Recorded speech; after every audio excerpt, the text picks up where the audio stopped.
Hey everybody, welcome to yet another session. This is our 14th session, I believe, of Tomb of Annihilation. As always, we are streaming Saturday nights here on Twitch, 8 o'clock p.m. Central every Saturday night. We inch a little closer to the fabled tomb itself. With me, as always, I have a group of exciting people. We've got Patsy. Well, some of us are exciting. We've got Patsy, who is playing. That's your cue, Patsy. Oh, that's my cue. Okay, okay. Hello. I am playing the faithful mostly paladin of Lathander. She is a very tall tiefling that tries not to look like a tiefling. And she has a very pretty shield buddy named Andre Derworn, who is not doing very good. He had an unfortunate run-in with some squishing, and it made him not healthy, and it made me very sad. And the squishing, the breaking, yeah, the freezing, just have him trigger traps, and it is not good for your health to trigger traps. So that is where he is at now. Let's see. Also at the table, we have Dr. Science himself. The man, the myth, the legend, Dr. Science. Legend sounds really old. But... So, hello, my name's Sky. I am a really tall cat with really sharp claws and a really bad accent. Excellent. Next we have Brad, coming all the way from Canada for us. Brad, who are you playing? Chilly frozen Canada. I'm playing Red. I'm not trying an accent, just a really bad, deep voice. Har. Next is James. Howdy, I'm playing Jarvis, the fishman that takes himself a little bit too seriously and who carries a big stick. Excellent. And last but not least, I'm out of funny things to say, so Tom. Yeah, I am the man who needs no introduction. The most wonderful tiefling you've ever met.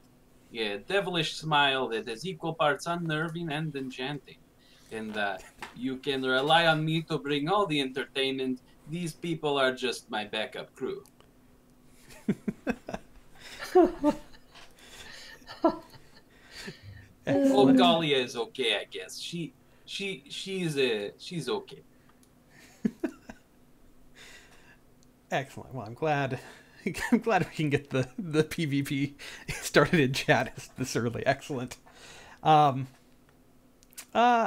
a recap for those just joining us, last time the party traveled to, well, they were already in, I guess technically, but they were in Dengweru, the Typhoon Palace, home of the Bitch Queen, well, temple to the Bitch Queen, otherwise known as Umberly, Queen of the Seas and terror to mankind, especially to Tritons. Jarvis is not a fan, basically. In this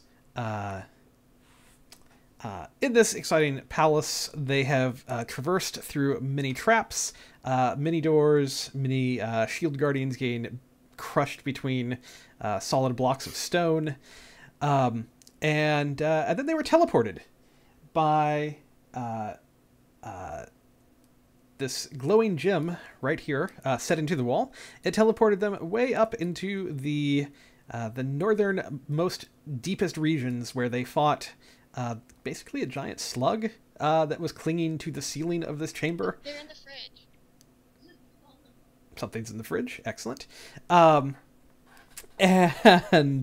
a couple of shadows who were hiding out in this room. At first, Jarvis was the first to head there and took it on himself.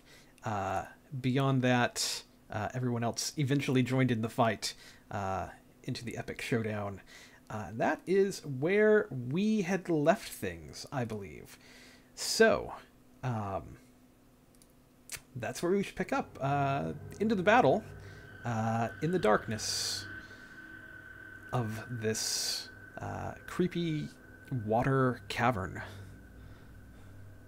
And I don't recall, did we search the room thoroughly, or had we just finished initiative?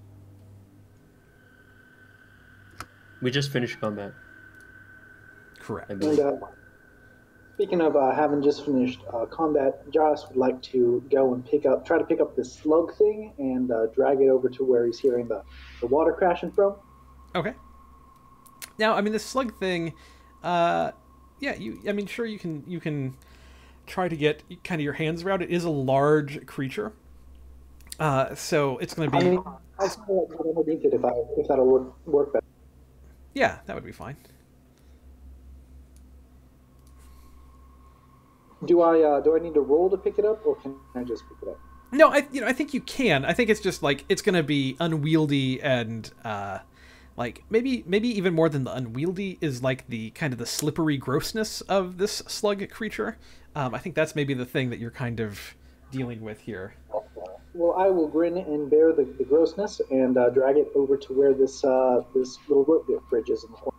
Yeah, absolutely. So yeah, kind of slipping and sliding with this thing. You know, maybe you kind of lose your grip a couple of times as you haul it over. Yeah, you're able to carry it out into the edge of this precipice that leads out onto the rope bridge. I think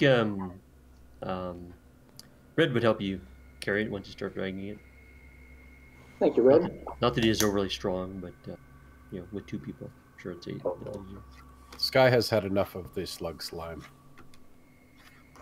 This does look like quite the rickety bridge here. Can I try to toss it just over without stepping onto the bridge? Just toss it, maybe with Red's help into the surf without having it make any contact with the bridge at all. Yeah, we can definitely try that, I think. Let's see what happens. Go ahead. I'll give you a strength check with advantage because, like a athletics check, because Red is helping you. I just want to say now that if I trap us all in here, I have no regrets. While they're doing that, Adon another is one. going to look through these crates and stuff. Mm-hmm. Sky's going after the crates as well. Yeah. So most Watch of out these... for mimics. 17. Yeah, with a 17, you do like maybe like one like maybe just like the tail end kind of like curls itself down over the bridge and makes kind of a sort of sound as it goes over the edge and splashes into the crashing surf below. You have disposed of one icky creature. Meanwhile, in this, as you poke through the various, as Adon and Sky poke through the various bits and bobs left in here, so what you see is that in the crates against the wall, most of these are smashed at this point, including the clay urns that are here. Several of the chests are rotting. There is one chest. The third chest in here, which is kind of this one set the most into the chamber, that is unlocked and still intact. So if you would like to open it, that is something you could do. I will. Okay. Yeah, opening it, you find inside this chest, you find 120 silver pieces and 70 copper pieces. They are held in a moldy sort of sack. And then there are 2 flasks. They're actually very beautiful sort of flasks that you find in here. They're made from hollowed out sea urchins. And kind of taking a whiff of the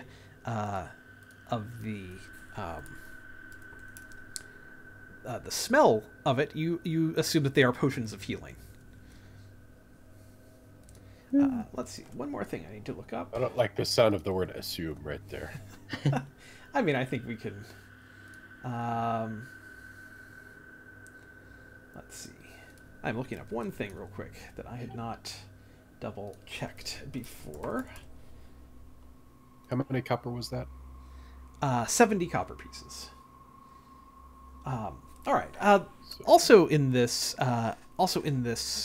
crate, you find a crown in here that it's made of finely shaped coral, and is very, very beautiful, and yeah, it's very nice. There is one last item that you spot.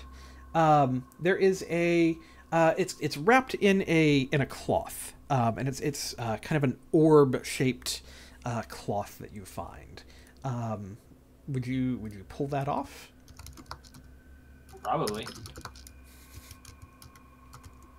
Yeah, doing so, you see that under this cloth there is a small sphere made of thick glass. It weighs about a pound in your hand. I'm sure it's harmless. Definitely. What could possibly go wrong? You should have me touch it, because I always have to grab the things that kill us. We should probably have. Does, we should probably have Vorn grab it, right? Yeah, he's almost dead now, anyways. So My question is, will the coral crown fit on Adon's head with his horns? You know what? Yes, we're gonna say yes. Adon wears the crown like a pretty princess. Would you say Adon dons the crown? While we're paused, that's 14 copper, 24 silver each. Nice. is Don handing that out? Yeah, Don's happy to share the loot. Oh. He's not arrogant.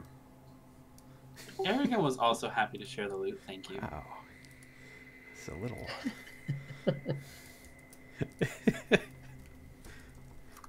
We're starting early on this one. All right. He doesn't care what his sidekicks say anyway. All right. So, 24? Sorry, Yep. 24 copper. Silver. Oh, need a burrito. 14 Thank you. copper. So okay, so this item that you have found, it is a wondrous item, a minor wondrous item. I mean, let's not go crazy. It is an item called a drift globe, and what this exciting piece of equipment can do for you is, if you are within 60 feet of this globe, you can speak a command word to it, which would cause light to emanate, either the light or daylight spell. You can use it once per day, so once you use it, you cannot use it again. You cannot use the daylight effect again until the next dawn. So you can use daylight once a day, and you can use light as many times as you would like to. There is another command word for it that, as an action, you can make the globe rise in the air and float no more than 5 feet above the ground. The globe will hover until you or another creature grasps it. If you move more than 60 feet away from it, it will begin to follow you until it is within 60 feet of you. It will always take the shortest route to do so.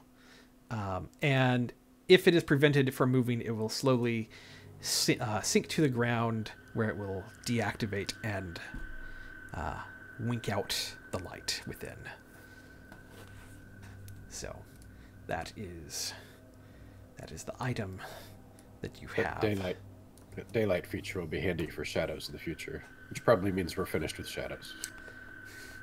That's usually the way this works. It's called a drift globe. You beat the red dragon, then you get armor of fire resistance. Bingo. Cool. Nice. Adon will be like, if nobody wants this, I will carry. Otherwise, everyone is free to hold. Yeah, you go on, carry it. Adon will pocket that drift globe.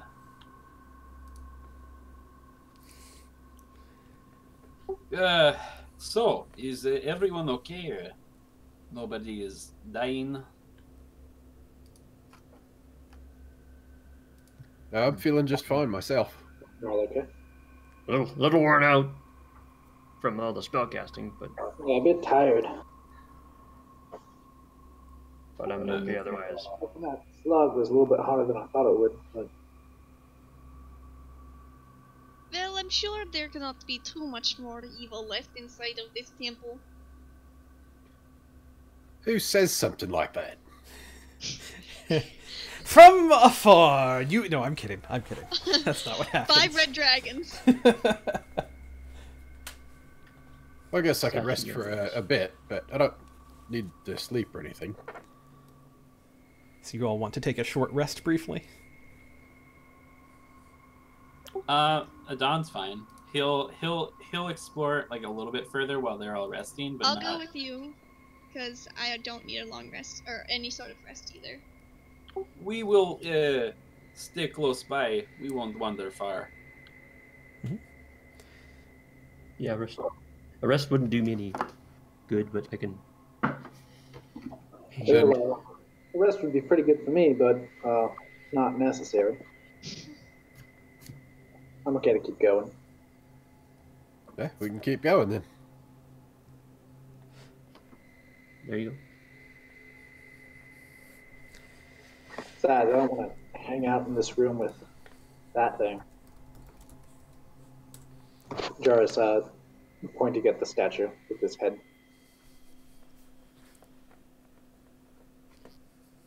Golia, don't push me. Come on now. I'm sorry, it's hard. This tunnel is not very wide, and my armor is. If you want to go first, just say so. I have no problem standing behind you. Alright, I suppose. Oh, and she'll do the, the awkward, like, shimmy when there's, like, not enough room, but you're still trying. She'll do that, and then she'll go to the front.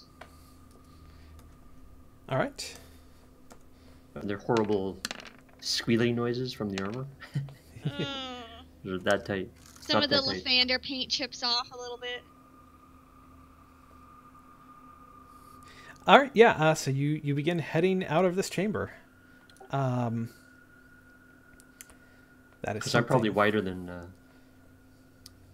Galia is. Yeah. What is your marching order? So Galia is up front, Adon, then Jaris, or Red, or Sky. Like who? What is your marching order here? Yeah, I guess Adon's behind Galia. I don't know who's behind him. If Vorn is with us, I'm behind Vorn. Vorn is not. Oh, that's right. is- He didn't touch the what's it? Yeah, he's on the other side of the palace still. You can go ahead of me, Sky. All right, I'll go behind Jaris then. Yep. I'll take up the rear. Okay. So the group begins moving through this passageway, and what you're seeing here is, from without, you can hear the waves crashing down against the base of this cliff, and as the party moves through, it's going fine. Red, you and Sky coming up behind. The party is not moving very, very quickly because you're moving kind of cautiously, is what you said, looking for things. And as you step through, you hear a crash of the waves below you, and it's louder than what you had heard before. And suddenly, seawater is going to erupt from holes around you, and it's going to fill this portion of the chamber where Red and Sky are. It's going to come out of this hole and this hole here. And so I need both of you to make a strength saving throw for me. It can be athletics if you have proficiency in that, if you would like to.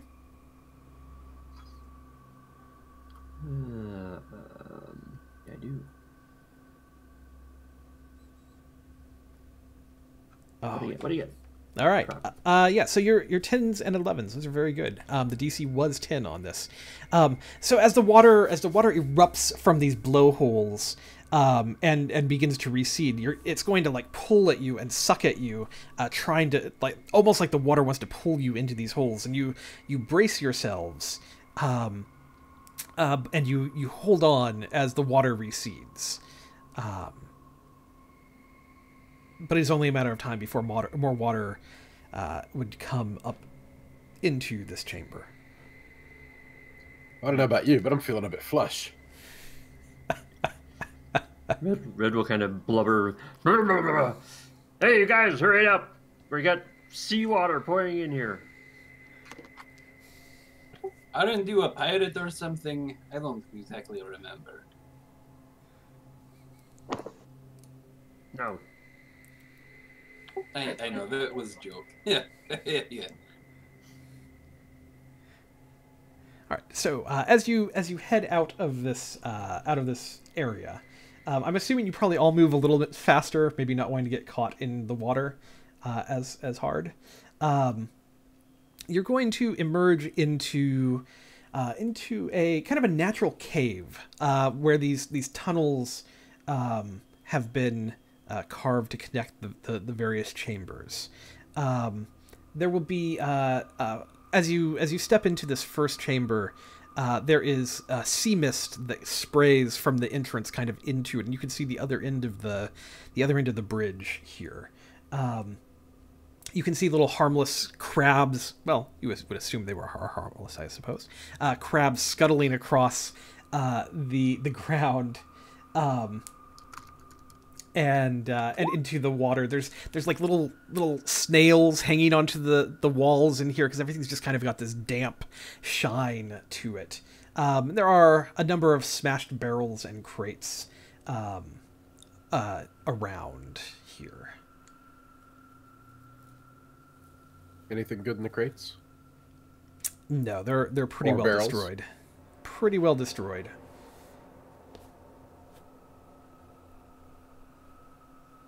So this is actually the same level as like the other room type of thing? Yeah, pretty much. Okay. Yep. High up above the waters.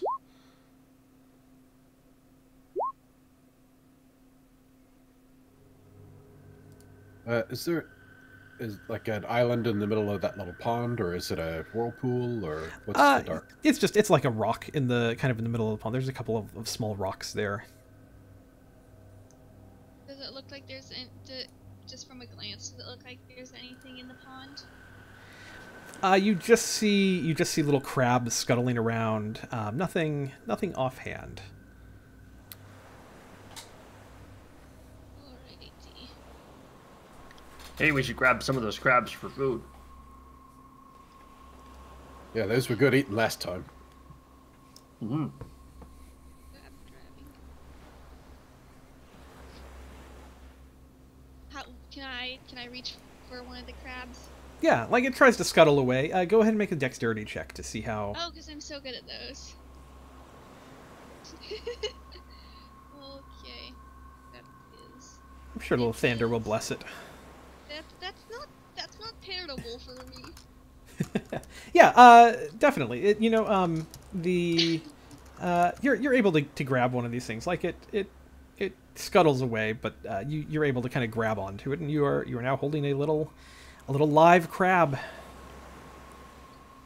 Oh, it feels so morbid just to. It's kind of To have clacking the its little little crab. clack, with its little pincers. Yeah, Sky will try to catch a couple of them too. Yeah. Yeah. Can I take a look at that crab?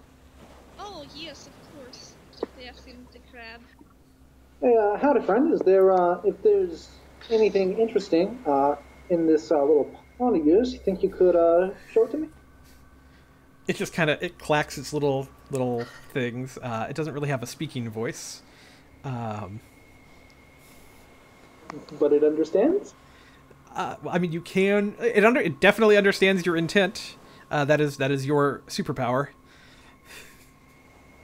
Aquaman!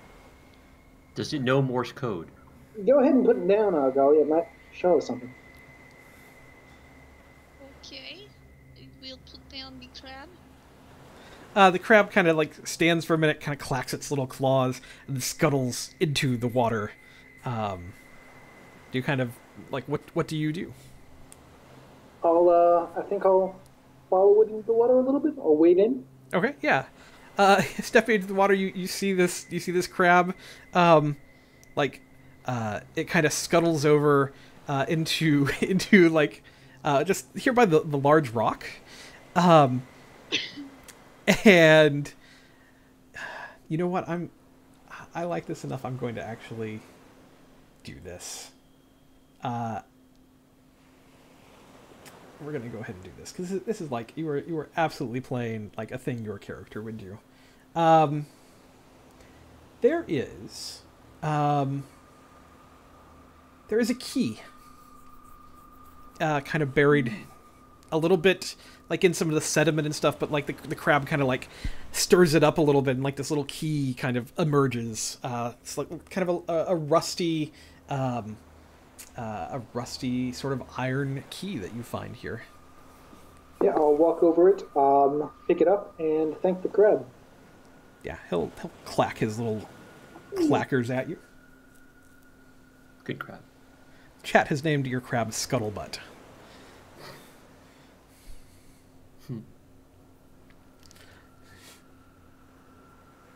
Well, did the crab show you anything? Yeah, actually, I turn around and present the rusty key that I'm trying to add to my inventory.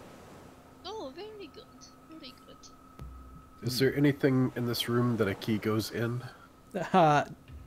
No, there is not. The water, apparently. The water. There were the chests, though.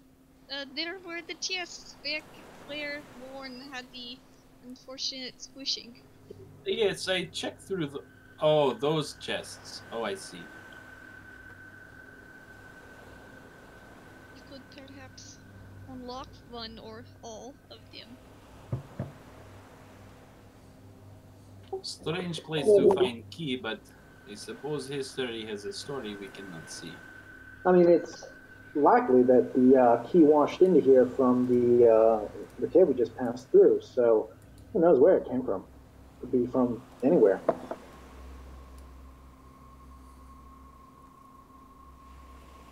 Yes. Well, I suppose we should move on then. Yes, I will continue our talk. All right. You press on into the cave.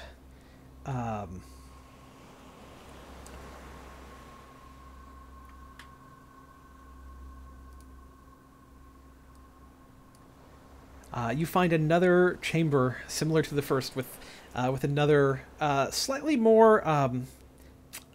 This pool is not nearly as populated with the crab and such. It has a the smell in here is not quite as good. It's a more musty sort of smell. Like this water probably doesn't get kind of flushed out as often as the one closer to the doorway.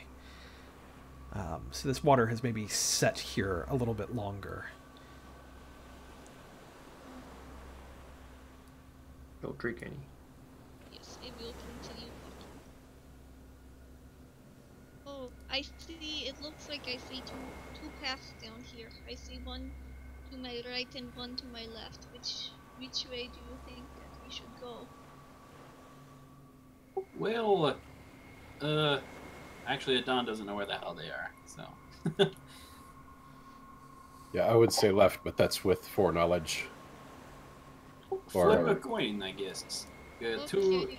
To the right, I guess it would be to our left, technically, because we're probably facing the opposite direction that we're looking. So I'll roll a 1d2. If it's a 1, we'll go that way. If it's 2, we'll go the other way. Okay. So we'll go this way.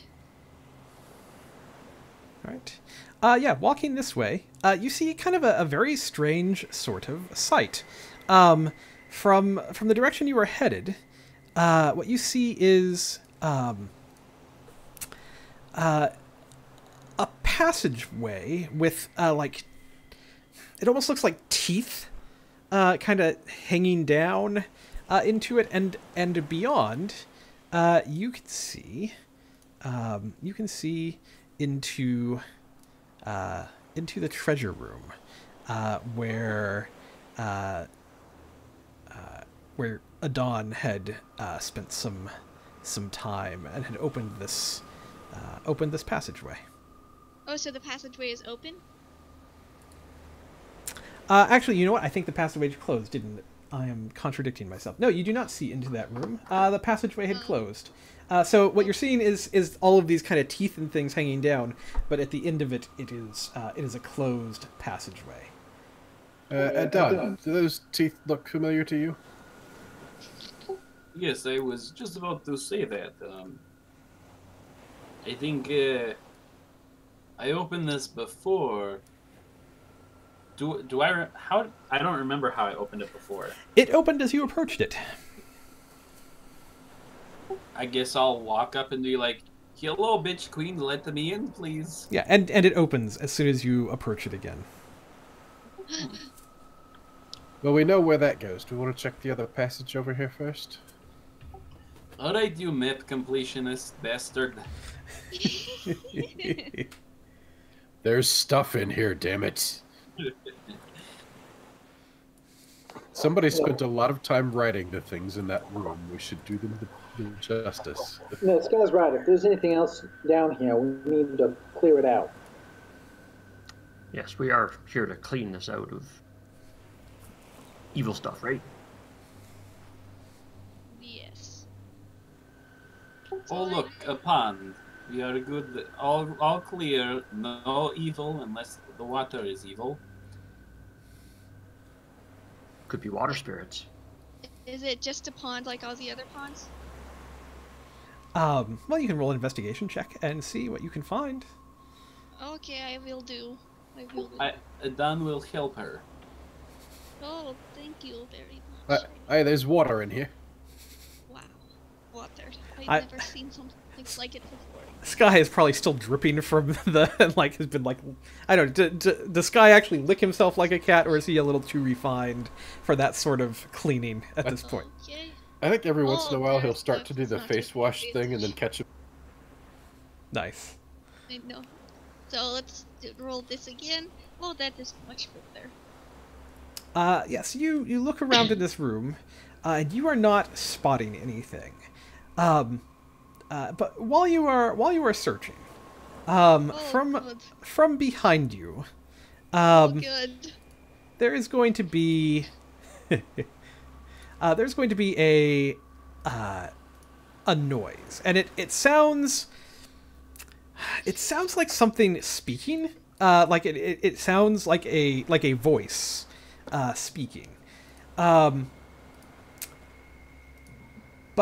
I don't believe any of you speak Terran, so it's just going to sound kind of like this deep, like kind of sort of voice that is saying something, but it's not words that you can understand. Cannot hear you, James. Okay. And standing in the doorway is a creature that you had not spotted before. Oh, good. Yeah, you're gonna like him. He's a nice guy. He looks something like that. He stands. He stands. You know what? Let me pop this back in so the people at home can see this thing. This creature has three legs, I guess is the best way to describe them, at the base of his body, with giant bristling claws at the end of each leg, and he has three arms as well that kind of jut out at various angles from his body, and there's an eye kind of set center mass of this creature, and at the top of him, this gaping maw of a mouth is the thing that is kind of flapping, and these teeth are kind of clacking together as it addresses you. Hello, friend. Holy shit! And I moved my curse to it.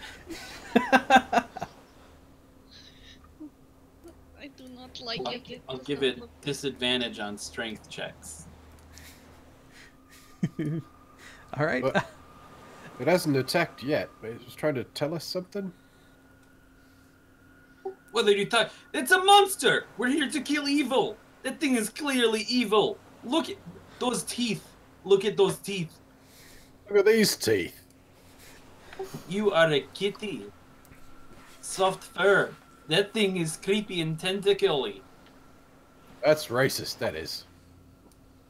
Well, it don't look like it belongs here. I don't understand it. Bermuda, the Bitch Queen's minions, they don't have legs. I will approach without weapon drawn, but with shield drawn. This thing is going to again kind of. Where's its token? I'm sorry. Here in the door, and it's going to kind of step forward, like with its arms kind of reached out a little bit at you all. Wait, is it coming from up here? Down Yes. here? Okay, cool. And I will approach him first. I will be like, hello, and then I'll try in all of my languages I have just to be like, hello. It I don't appears. have any spells that'll help me communicate. Does anybody else have something? Nope. It appears to be getting very frustrated, if you could tell anything about it, and is like starting to kind of like froth a little around the gaping teeth and mouth, and like it is just more excitedly like blah, blah, like saying things. You got a little something. It's right here. It is going to step up to Galia and reach out towards her. Hello. Let me see.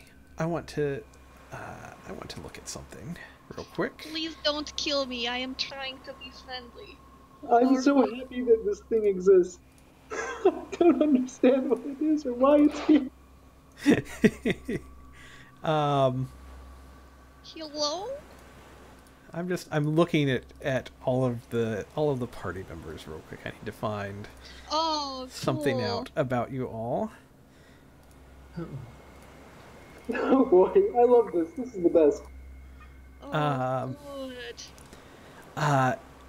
It's making kind of a weird, like as it's speaking, like it's also making kind of this weird snuffling sort of sound.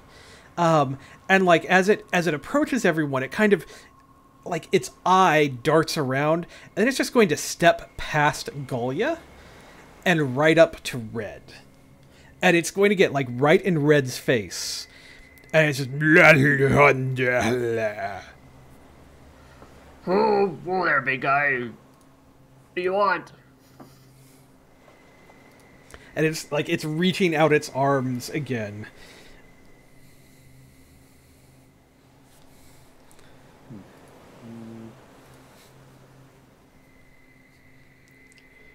Can I give it a ration? You can try to. Okay. You can try anything. I'll grab a ration from my pack and drop it at his feet. Its feet. Yeah. It doesn't even pay attention to the ration. Like the ration just kind of falls. Now, it does, like, it is kind of, like, it reaches out to you as you're doing this and, like, kind of starts patting on you.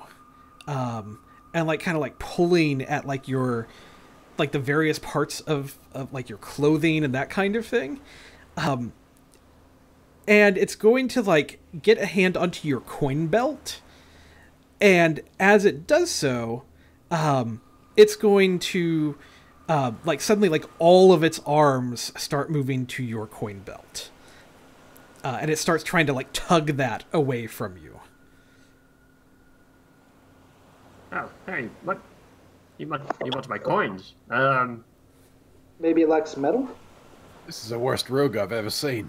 I don't know. He wouldn't, if he was after metal, he would go after the giant tiefling in giant metal casing. Well, I mean, maybe it's precious metal. Everything I touch is precious. I'll unhook the coin pouch so they can sort of get better access to it. Yeah, like as What do you want? as you do, like he's just gonna kind of like his claws are just gonna like rip into it, and like the coins are going to spill out on the floor, and this creature is going to like bend over and start like hoovering the coins into its mouth. It's hungry for coins? So far, about 40 gold have been hoovered into this creature out of your coin purse. It is eating them quickly. What do you do? Well, I'd rather have it eating coins than me. Yeah, let us leave him alone. I'll try to think of, let's see, what else do I have on me that's metal? A dagger. I'll pull the dagger off my belt and throw it on top of the pouch. Yeah, it just kind of like brushes the dagger away and like goes after more coins. You're now at about 60 coins eaten. Sure, of course, it wants the expensive stuff. Anybody know of a monster that subsists on precious metal? I wonder how many more coins it has inside it. And a devilish grin spreads across Adon's face. Golly is gonna give him such a look. And you see Adon reach back behind him, and like the shadow sort of condenses in his hand, and he pulls from it a blade made of darkness and edginess.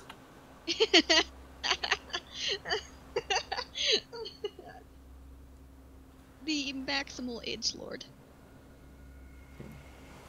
Well, I whatever. figure he's gonna get full sometime. Hopefully before he takes all my gold. Well, whatever this is, it's not trying to kill us, and I don't think it belongs here. Maybe we can. I mean, I don't know what to do about this thing. I mean, if we try to move it somewhere else, where do we put it? Yeah, where do you think it belongs? Belongs in a My question is, museum. how are you anticipating to move this creature? Maybe like string out some coins to some direction. Yeah, exactly. Take it somewhere, but where? I don't know. This It doesn't is seem to belong on this world. Can we get back into that treasure room? Because there was some, maybe there was some stuff in there. What? You want to give it treasure now? No, we should. Well, why not? Because I want the treasure. I think this thing wants it more. Yeah, and it's prettier than one. We certainly can't carry it all out by ourselves anyway.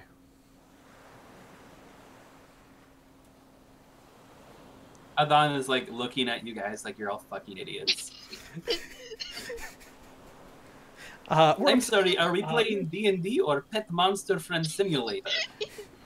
We're up to about 100 gold that this thing has eaten. Oh my Lathander. I'm fine with letting it eat. Up to 1/3 of my gold, I'm fine letting it eat. No. Let us, Adon, if they want to let him eat their gold, but we have the shields that we must make sure that we pay for, if you remember back in the city. And so I would like to make sure that we can give those people a fair rate for their work. So, Right, let's... Yes, I'm stepping away now. You can give it all the gold you want, I will not help. Like, it's pretty much ignoring you guys and just, like, go into town on this stuff. Alright. Well, since it's distracted, maybe we should move on then. That was kind of my thought. Where is Jarvis headed down here? Well, I mean, I was thinking the same thing, but I thought there might be something down here because I hadn't seen it yet because I've Gotcha. got less vision. But seeing that there's nothing here, I guess I'll turn around and follow everybody else. Fair enough.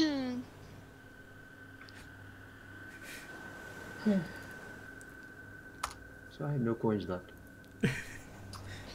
That is correct. Well, on the plus side, I got rid of some encumbrance, so. It definitely went for the person who had the most coins in their purse.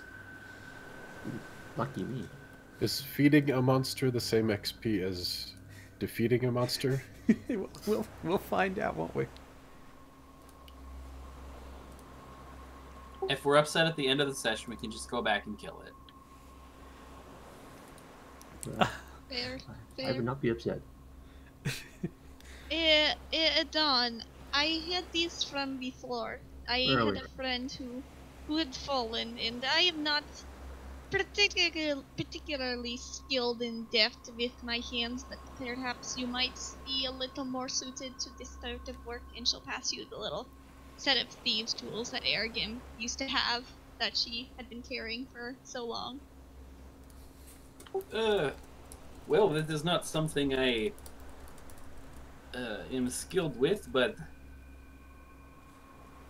perhaps in the future I might learn from someone or maybe practice. So as you came back to this room, it did the exact same thing. The gate kind of opened up as you went through. Everybody else is kind of lagging behind a little bit. It's only going to stay open for about a minute, and then it's going to close. Kind of leaving everyone out. Leaving everyone out on the other side of it, basically. Oh, I see Sky now. Hey, where'd you guys disappear to?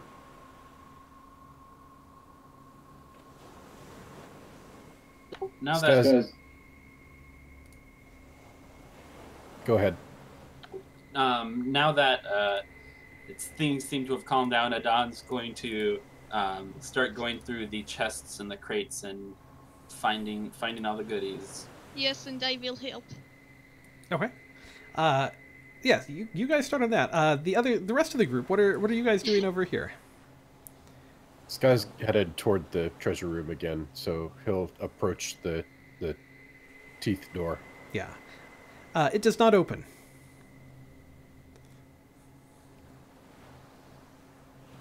What was the phrase that you said, Adon? Didn't you say something about, hey, bitch queen, open the door? Doesn't Adon have a holy symbol of Umberly?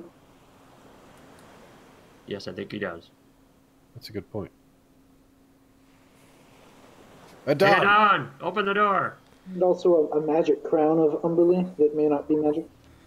Adon, He didn't get the crown until this time. You kind of hear like this muffled kind of coming from the wall. I wonder if the monster was hungry for more than gold. I think it might have. I think... should we go back to check on them? I feel like we should. Once again, Adon to the rescue. What did you people do before I came along? Well, if you do not want to, I think I would prefer to go check on them, but... I'm pounding on the door with a mailed hand. Yeah, you hear like kind of this dull thudding from the other side of this door. Yeah, Adon will walk up and he'll fold his arms and then just wait for the door to open, I guess. Yeah, it does as you approach it. Hello, guests. Welcome to my humble abode. And he'll like do a parody of a bow towards them as the door opens. Why, thank you for finally opening the door. I walked over right away. So impatient. Are all dwarves impatient men?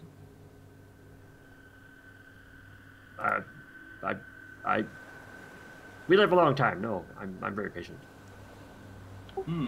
Interesting.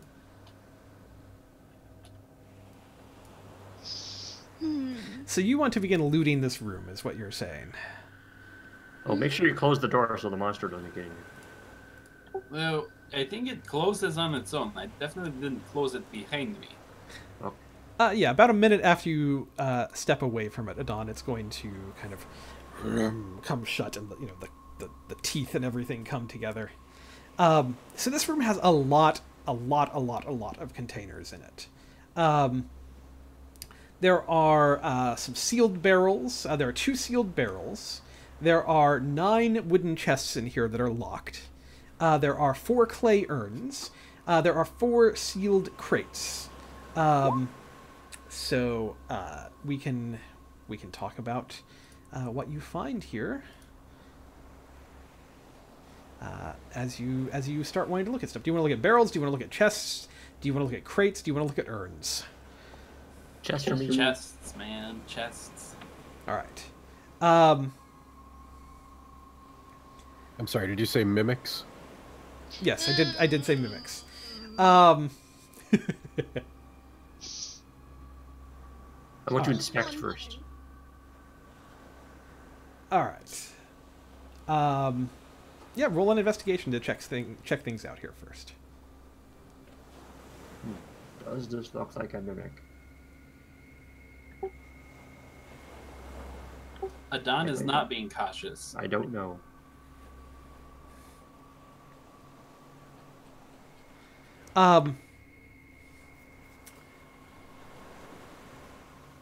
Donna's not being. Yeah, you with a 9, you don't really notice anything off about these chests. They all appear to be locked. Is the biggest thing with it. Yeah. Well, I give this one like a little kick and step back just to see if it will attack me. It does not attack you. Didn't you say before that some of the chests, like one of them had like a symbol like Baldur's Gate on it or something like that? Yeah, chest number 7 is stamped with the crest of Baldur's Gate. Chest number 6 is stained with blood on the outside. Chest number 5 is just a little bit rotted. That one you might actually be able to kind of manhandle open if you wanted to. It has kind of some rot that has set in on it. Chest number 3 has claw marks kind of on the outside of it, and chest number 2. Don't look at me. Chest number 2 has fire scorching clearly visible on the outside of the chest. I'll bet you chest number 3 has precious coins in it. Adon's gonna look at chest number 2 with the scorch marks. Jarvis, really quick, you said you found the key back there. Could I perhaps see it to try on some of these chests? Sure, knock yourself out. Okay. I will take key, and then I will start... How many chests were there total? There are 9 chests. Okay, I start with chest 9 and then just work my way down 8, 7, 6, 5, 4, 3, 2, 1, trying the key in each one. You absolutely can. Alright. Sorry, which chest was chest 9? We'll go up to that one. Yeah, chest 9, it doesn't matter which one on the map. Chest 9, the key kind of fits very roughly into it, and it will not turn. It does not feel like this key fits this chest. Okay, time to go to chest 8. And... With chest 8, the key slips in very naturally and will turn with a very satisfying little as you unlock the chest and you hear it open. And I will open chest and find many gold to pay for your shield. Well, you will open the chest and you're going to see inside some beautiful vials. And doing a quick count on them, you find out that there are 50 of them. And if you take a sniff at the essence that is inside of these, you realize that these are Zakaran perfume. I will take perfume, and I will take all vials of perfume, put it in a little pouch, and I will hold it very carefully. Yeah, vial is right. Perfume, 50. How much would you say those weigh? Well, I mean, it's a chest full. I would say that those are probably like between them all, probably like what does a potion weigh? Probably each one is probably a little less than what a potion weighs. Let's see, potion. Just a random potion here. It's half a pound, so probably a quarter of a pound. I will put 0.25. Perfect. Per carry. There we go. Sorry, Adon, you posted that, and I can picture Adon in a perfume ad. That's the. He's bathed in Drakkar Noir at all times. Then I will try 7, and then 6, and then 5, and play a tail. Yeah, as you walk down the line, each one clicks open. Oh, One so key what opens was all of them. Wow. Yes. Except for crate So number what was- 9, or chest number 9. Yeah, except for 9. So what was in chest number 7? So, chest number 7. This is the one with the crest of Baldur's Gate on it that you open up. There is a velvet pillow gently holding in its soft caress a spyglass that is inlaid with mother of pearl. Oh, another spyglass. All right. Is there a guesstimate for how much said fancy hourglass might be worth? Like enough to pay for a nice shield, say? Yeah, I mean, like, a spyglass is worth 1,000 gold, roughly. The big boy. The deal we worked out with the turtles, I don't think we ended up having to pay a lot, right? We just had some gold we had to pay them for making the shield still. Was it like 100 gold? I think so. I think it was like 500 gold, but I don't know. I think it was like 1,000, Because 1,500, something like that. It was not Lauren. we were great barterers. There's video evidence of whatever it was. Yes. Oh, yeah, that's So, right. can I carefully pocket said spyglass and I'll call over Adon. I'll be like, hey, Adon, I think that the key that Jaharis had is what's unlocked because I am unlocking many things, and then I will go unlock 6. He has like his greatsword pried into the opening on the mouth and the lid, and he's like trying to wedge it open. He looks over at you like, what? Just come over and look, and I will open chest 6, I hope. Chest 6, this is the one that has the blood stains on the outside of it. Inside you find a diplomat's pack. This is going to have all of the equipment in it that a normal diplomat's pack would have. That's going to be, it includes a small chest, 2 cases for maps and scrolls, a set of fine clothes, a bottle of ink, an ink pen, a lamp, 2 flasks of oil, 5 sheets of paper, a vial of perfume, because you need more of that at this point, sealing wax, and soap. The one thing we do need. And You then probably all to- definitely need soap at this point. Yes. You're To asking- chest number 5, that was the rotted one, right? That was the rotted one, indeed. Inside, you see a well-kept suit of scale mail and a steel helm in here. The helm has an electrum fish that is mounted on top of the helm. Does it fit on me even with my horns, or does it kind of Yeah, I think it would be a little awkward fitting on Galia with the horns. Maybe fish for fishman. Yeah. Oh yes, I will hold on for Jaharis. Jadis, do you wear heavier armors? Jonas has actually gone down the hall. He's taking a look around. Oh, okay. Ah, yes, there are 2 closed doors down the hall here, Jaris, that you can see. Let me finish getting through these chests, and then we can jump over to what Jaris is doing. Alright. Well, no, adding scale mail messed up my AC. Weren't you already wearing scale mail? I'm wearing splint mail because I'm very persuasive lady. Scale. Okay, Scale's so what I got, but unless this is magic. after the what's his face? After the we're on chest number 2, Chest number 4. 3, Chest 4. number 4. Numbers. Yeah. Alright, so chest number 4. You open the 4th chest. Inside you find a set of alchemist supplies, as Oh. well as 4 flasks that contain alchemist's fire. Ooh. Adon, I think this is stuff that you could use. I am more of a naturalist, but perhaps. Certainly the party can use it. Yes. Uh, Okay, and Chest number chest 3. next. This is the one that has claw marks on the chest. Inside, the one with the coins.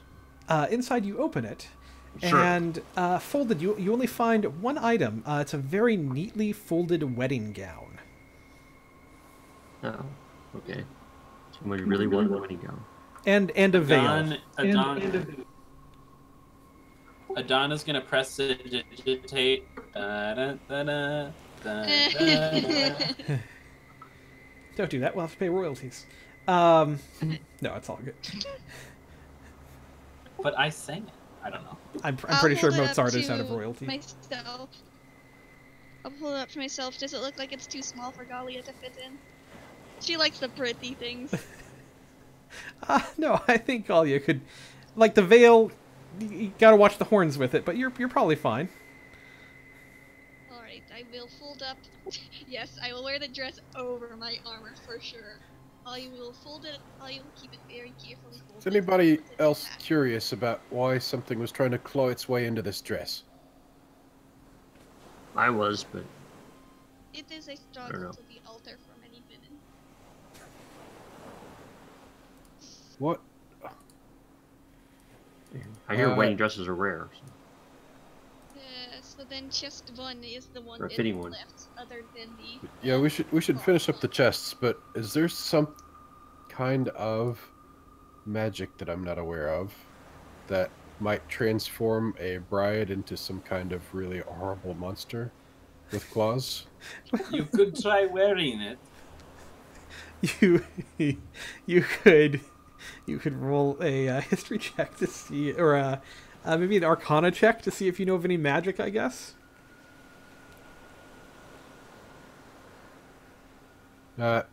Which would you like? My history is better.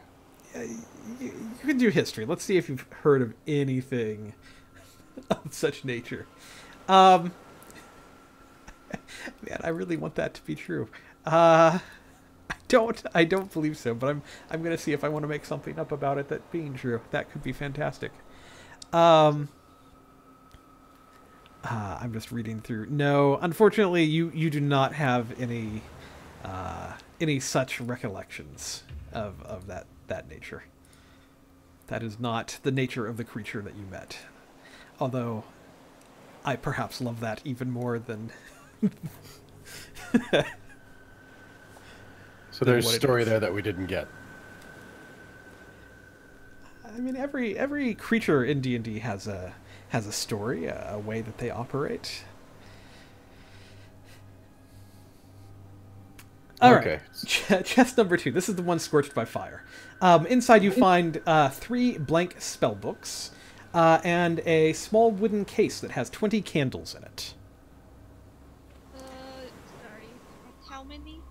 20 candles. And Okay. 3 blank spell books. 50 candle, 3 spell book that are blank. I Very want. nice. Give me. Make grabbing hands. Oh, of course. I am just simply picking things up because I'm very strong and can carry many things. But if you would like to carry, be my guest. Adon remembers that he had his strength drained recently. He's like, maybe you are a better choice.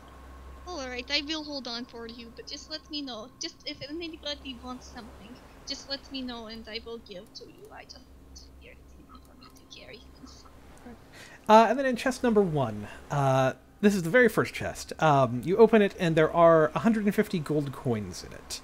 And these these gold coins, as you see them, they have a very different look to them. Probably one that none of you have ever seen before. If anybody would like to roll a history check on these coins, you are welcome to do so.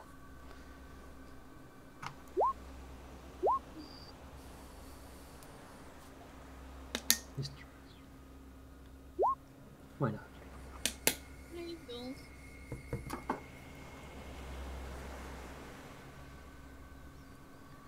Yeah. You know things could be Yeah.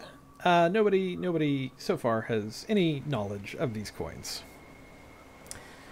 So that's what you find in the chests. Additionally, there are, of course, the 2 barrels in here and the crates and the urns. The crates are sealed. You would need like a crowbar to pry them open. The clay urns, you just need to, like pull out the stoppers and look inside and that kind of thing on them. I have a crowbar that why did it roll a constitution save? I meant to put history. Whoa, what just happened? What just happened? Apparently the dress has begun its excellent work. Oh shoot, how many spells? Shoot. Arrogam had a crowbar, so someone in the party has Yes, it. I have Ergim's crowbar. So I will use crowbar on crate. While she's doing that, I'll start looking at urns. Okay. So in the urns, the first 2 urns that you come to are empty, which is probably disappointed. But the third urn, which has some beautiful painted pictures of Pegasi on the outside of it, opening it, you look inside, and coiled within inside of this urn, you find 10 50-foot long coils of hempen rope. So you now have lots of rope if you would like it. And then the last urn is painted on the outside with squid imagery. Also quite exquisite work. And inside of this, you see kind of an inky liquid inside that if you were to investigate by, say, dipping a finger in or like trying to spill a little out or whatever, you would find out is some kind of dark purple ink. There's 10 gallons of it. You've got 10 gallons of purple ink. Oh Wow. wow. That's I a think- lot of ink. I think I will tell everybody else what's here, but I'm not going to take any of it. Okay. As well. So as the crates and the barrels get opened, the 2 barrels, one of them has 40 gallons of wine in it, just common wine. I think Red probably was nearby that one when it got opened. And the other barrel has 80 pounds of salt in it. And then the crates that remain. The first crate that you open is going to have 5 heavy crossbows and 100 crossbow bolts packed in very dry straw inside it. Dry but very old straw. Like it's starting to have kind of that really aged look to it. But it was packed well in this crate. Red will ooh and ah over those. Yeah, so crossbows and crossbow bolts. Everybody refill if you use them. Crate number 3 has a well-kept lute, a lyre, and a violin packed in straw as well. The second crate, which is the one stamped with the crest of Waterdeep, has this one's interesting because as you open it, it has all kinds of like wooden pieces in it that obviously look like they go together, and there is instructions to assemble this. There's like 300 pounds of wooden pieces in here that it turns out that this is a kit to create a wooden sled. So if you could use a sled for anything, you could construct one. Jarrus might be interested in all the wood, possibly. Construction project. And crate number 1 has a saddle in it for a griffin. How heavy is Griffin's saddle? So now all we need is a griffin. Yeah, Right. find a friend. It's probably something like 10 pounds, something like that. Perfect, I will carry. I have strong arms. I'm totally making that up, T, so if you have better thoughts on how much a griffin saddle would weigh. Having used a horse saddle long ago, my guess would be more like 25, 30. All right, yeah, that's fair. 25 pounds. We'll go with that. I can only imagine that a griffin saddle is a stronger item than a horse saddle, so that'll work. It's actually made of feather down. Yeah, that's why it's called Griffin's saddle, because it is from Griffin. So that is a whole lot of stuff. I will say most of the stuff that is not cash, which is almost everything that you found, definitely has some form of monetary value. So you definitely can figure out what you would like to do with that. While you were looking at all of this, Jarrus is pressing onwards into the southern ends of this chamber. There are two rooms here at the end. Is this the one that you would like to go into first? The one that you're standing next to, Jarvis? Well, I'm going to say that I want to go into it. Yeah. Well, open the door to. Yeah, I'll push the door open, take a peek inside. Yeah, the door is open, and looking inside, inside this room, you see it's a small, dark, rectangular room. Inside, there is a 7-foot tall glass statue of a woman. This woman is scowling. She has octopus tentacles for arms that emerge from dark ocean waves. I think you can probably guess exactly who this is. At the base of this statue, there are 3 dusty rugs.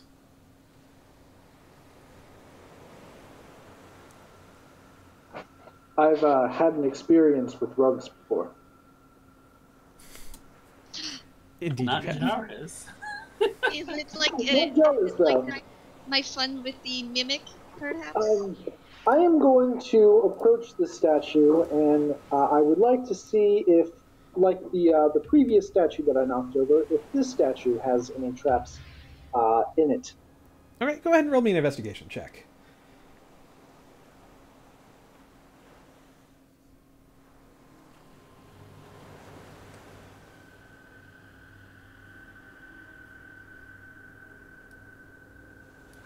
It looks perfectly safe, I'm guessing.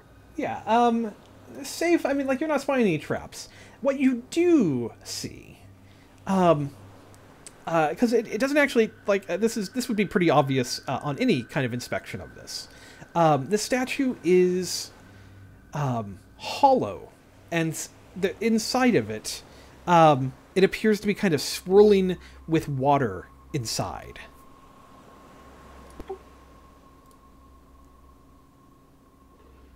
Well, I want to break it. Mm-hmm. That's I think what I'm going to do. I'm going to take my glaive that I'm holding and just swing into it, trying to shatter the glass. Yeah, go ahead and roll attack for me.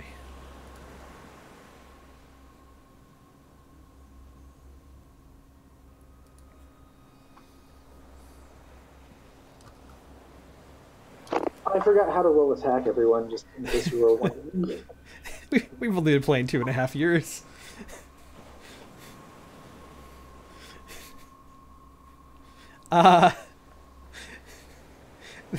Your first attack is going to miss.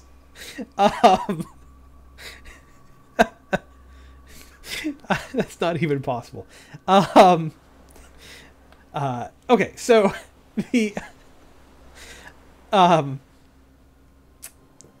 your first attack, you'll hit it. I'm just going to do half damage to it. Like you kind of hit, and like your glaive kind of bounces off of this thing. It maybe has like a little bit of buoyancy to it somehow.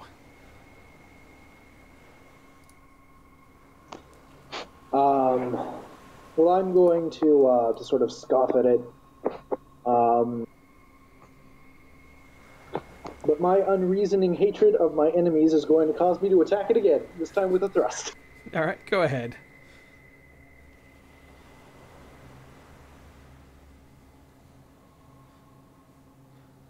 Oh man. A 9 would still technically miss, but I'm going to. Do you have advantage against the stationary thing? I like. See, guys, and it's higher than 9. I'm going to. Hollow glass. I'm going to give you the attack because, like, the statue is not moving. Like it's kind of like you're going like, huh, like almost touching it, but not. No, I'm just going to say you do the 13 damage, which is going to be enough. This statue is just going to shatter, as you hit it, and like the kind of the shell shards of it are going to go flying. The water that is inside of this thing is actually going to stay suspended in midair, and it is going to coalesce into a shape. And there is now a creature of water that has formed where this statue once was. It just kind of the waves of it kind of ebb and flow. You can occasionally see kind of a face cross the wave of it. But yes, that has formed in this room with you. Well, this is some sort of water spirit that has come out of the statue of Umberlee.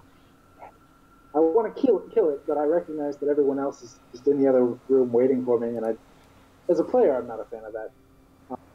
How loud was it when the glass shattered? I mean, like, it definitely made kind of a cracking. I mean, you hit it, I think, very loudly. It definitely made a pretty loud cracking sort of sound. I would imagine that would have reverberated through the stone walls of this place and probably echoed out a little. Hey, did you guys hear that? Joris is going to yell out, "We got a live one in here!" Okay, Jarvis is in trouble. When is Jarvis not in trouble?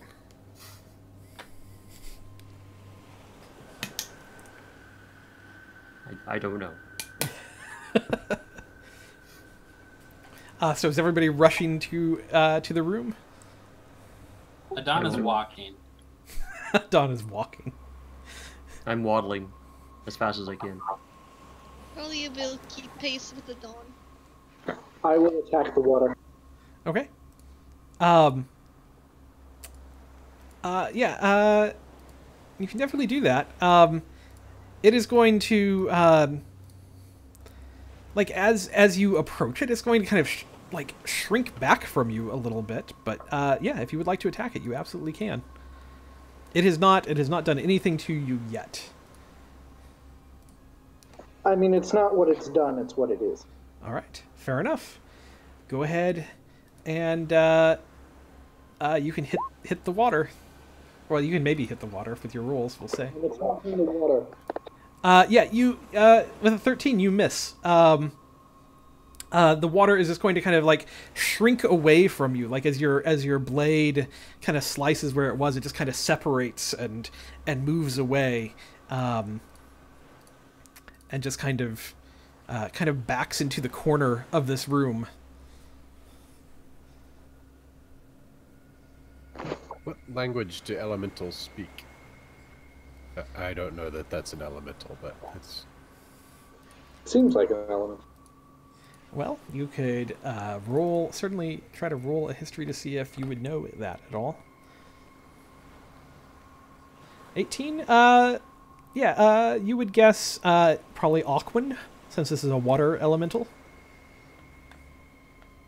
If that is what it is, I should say.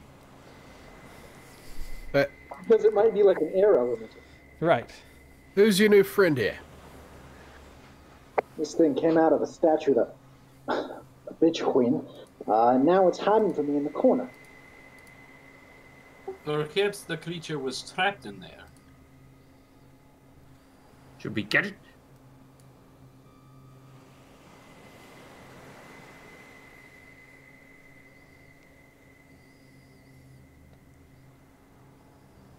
Adon will walk into the room.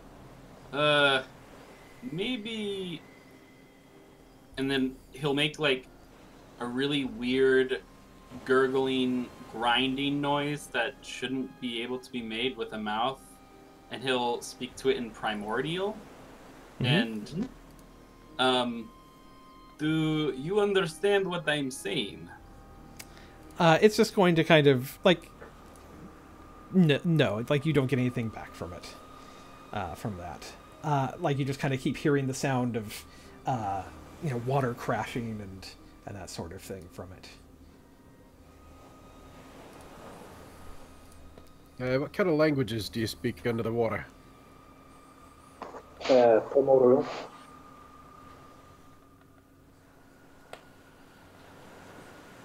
Did that not go through? Yeah, primordial. Yeah, I heard. I just didn't know what to say in response. I don't think it understands us, but it is not attacking us. I'm telling you, before y'all came in here, there was a statue to Umberlee, and I broke it, and that thing was inside. It's Could Annabelle have imprisoned it? Yeah, it was trapped. Is that what you're saying? Well, it was inside the statue.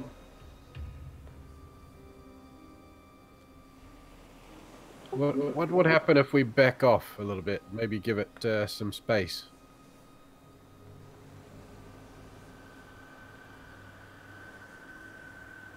I don't know. Let's find out. Donald's shrugging. It's ready to walk off. Joris will reluctantly walk out of the room, still careful of the water. Okay.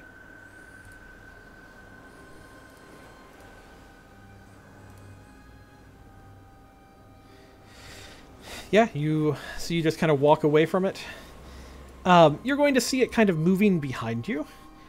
And like it's just going to kind of follow Jarrus. He's shaped like a friend. Hey, he's moving. Keep backing up. I'm going to continue backing up just a bit, just experiment. Mm-hmm.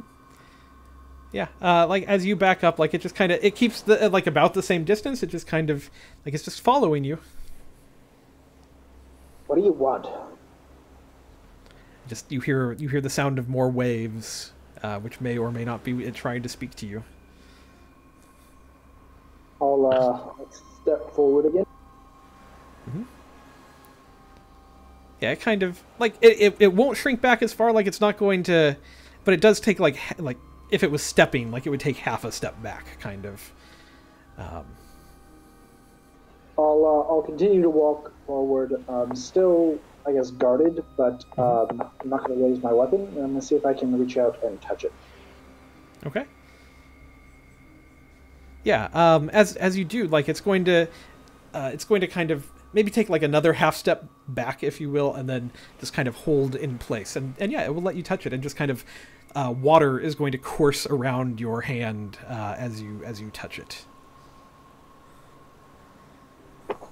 At this point, can I maybe roll like a history or something to see if I know anything about it? Or... Sure. Because that's not my first reaction, obviously.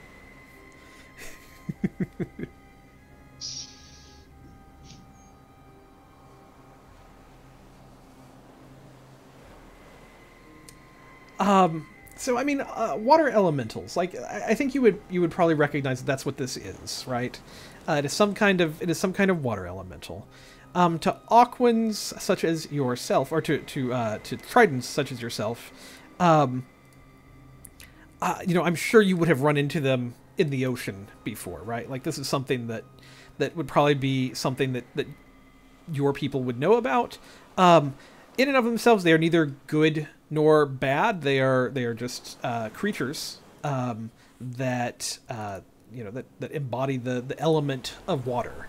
So they're pretty much neutral about everything, right? As far as a class alignment kind of thing. They are. It's kind of the embodiment of the element that it makes up is what you would know. As far as like the history of like why it's here, you would not know that. But it could be any number of reasons for something like this existing here. It's possible that there's bad reasons for it, but there's just as many good reasons as well that like aren't necessarily going to. I mean, it would make sense that you immediately associate with like, oh, this thing came from the Statue of Umberlee, it's bad. But it might also, like, seeing that it's not doing anything, you might kind of go, okay, well, maybe it's here for a different purpose or something. But you wouldn't know what that is. All right, well, I don't know how you got here, but you're not trying to kill me or anyone else here. Maybe you just need to get back to the ocean. Maybe we should try to lead it back to one of those pools in the other room. This pool is awfully small. Seems like the ocean would be a better fit. Yeah, we'll take it out to the actual ocean. While this is going on, Galia, are you wanting to open the other door? Is that something that's happening here? Yes, please. I was just waiting for a good point to ask. All right. You do so. The other door opens. And inside this room, you're going to see that from the ceiling of this room, there is hanging a cage. There's a chain suspended from the ceiling. And it's an old diver's cage with barnacles clinging to it. The cage is about 8 feet tall and about 5 feet in diameter. It's dangling about 2 feet off of the floor in here. And again, there are tattered rugs splayed out around it. There are some other furnishings. There's some bare shelves, and as well as some more clay urns and lots of dust and cobwebs as well. I'll go look at this urn right here first. Mm-hmm. And then just take a peek in it. Mm-hmm. Yeah, you're not seeing anything in the urn. The urn seems empty.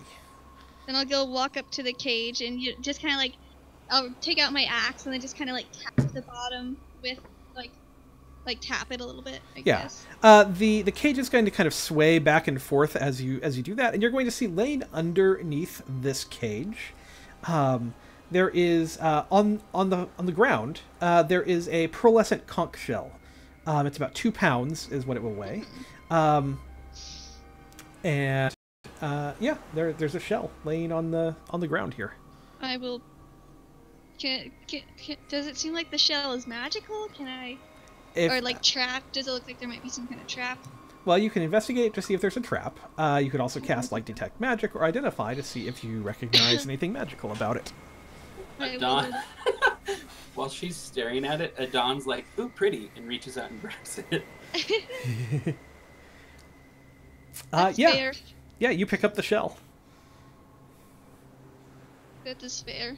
And Boom. then I will, I guess, walk across this way. Okay. Towards the As door you do. again. Oh fucking shit! It's a mimic. As you do, I need you to make. Oh fuck! Well, actually, we're just gonna do this. We're gonna see if this hits, because if it does, A smother attack. yeah, and it has advantage on this because of the surprise attack nature of this. That's a 24. So you are grappled as this rug. Are you fucking with me? It's a rug of smothering. As the rug wraps itself around you. I need everyone to roll initiative, please. It is always Galia walking into the traps and the smothering rugs and the mimics. Sometimes it's Vorn walking into the traps. Yes. Or It's Galia nothing sending good. into the traps. I mean, maybe there's a lesson in there. Well, I like to go places and explore, and so that means not.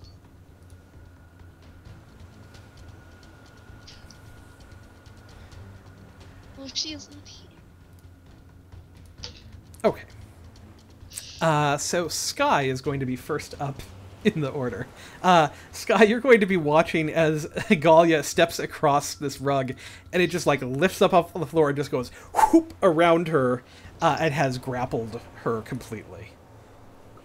I will step up to it and try to get my claws into it, just rake it. Okay, yeah. Give that a shot. That will hit it. So 5 slashing, and that is an unarmed strike, so I will take my bonus action to do another one with my monk ability. Excellent. 16 will hit. For another For 6 more damage. Yeah, you're starting to like claw these slashes into it, right? Like you can see like little bits of Galia now kind of inside this, because you've created a few holes within the rug itself. Galia, at the start of your turn, I need you. Let's see. We're gonna roll some damage for you. That is 2d6 plus 3 that you are going to take. That's 11 damage from being inside this rug. you are grappled, which means you can do stuff, right? You're going to have no movement ability. So, to break the grapple, is it a strength check, athletics? Yeah, you can make a 13. You get to choose which, strength or athletics. I will do athletics because I am a strong person. Mm-hmm.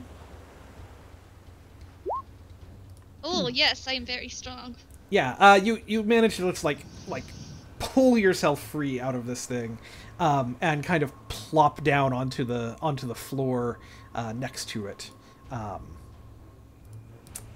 You are free from it. So that was your action. Red is up. Okay. These are 10. Just barely, I guess. Alright. Well, Red will pull out his hammer and run into the room and start swinging. All right, yeah.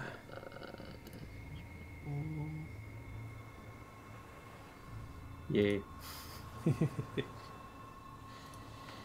That is not a hit. Yep. Well, I'm gonna use my my bonus. What do you call it? War Priest thingy for a bonus attack. See if that hits. 14 will. Yep. And 3 damage. The rug's armor deflects your first attack. Yes. Like, I think it's just more like it's like jinking around and stuff. Like you just can't catch it. Charis is up. So Jarvis is starting to hear the sound of hammers and stuff and swords, but this is just barely within his vision actually, and he's looking the other way, so he's going to turn around and run in, but just, what are y'all doing fighting them? That's just a rug, what are y'all doing? It attacked Gallia. It's a rug! What are you talking about? A magic rug, apparently.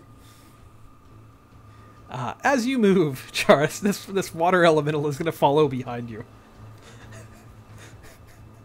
Too much magic rug. Is there anything you want to do to it, Charis, on your turn? No, I'm not taking any actions. I'm just exasperated about what's going on. You're welcome. The Rug of Smothering is going to switch tactics since it has been hit by both Sky and Red. We'll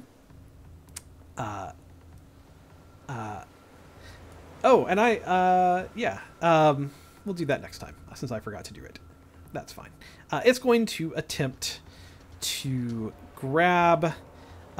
it's going to attempt to grab Sky, who raked it with his claws. That is a 17. What in tarnation? I'm assuming that grabs you, Sky. That beats my armor class, yes. Yeah. So you are now grappled by this thing, and when you start your turn in it, you will take some damage. Adon is up. And like it's just trying to like smother you. It's full on like trying to wrap itself around your mouth and just knock you out. Adon is going to move its hex to it, and give it disadvantage on strength checks, I guess. And then he never switched his weapon back from a short sword, so he'll just swing with his short sword. Okay.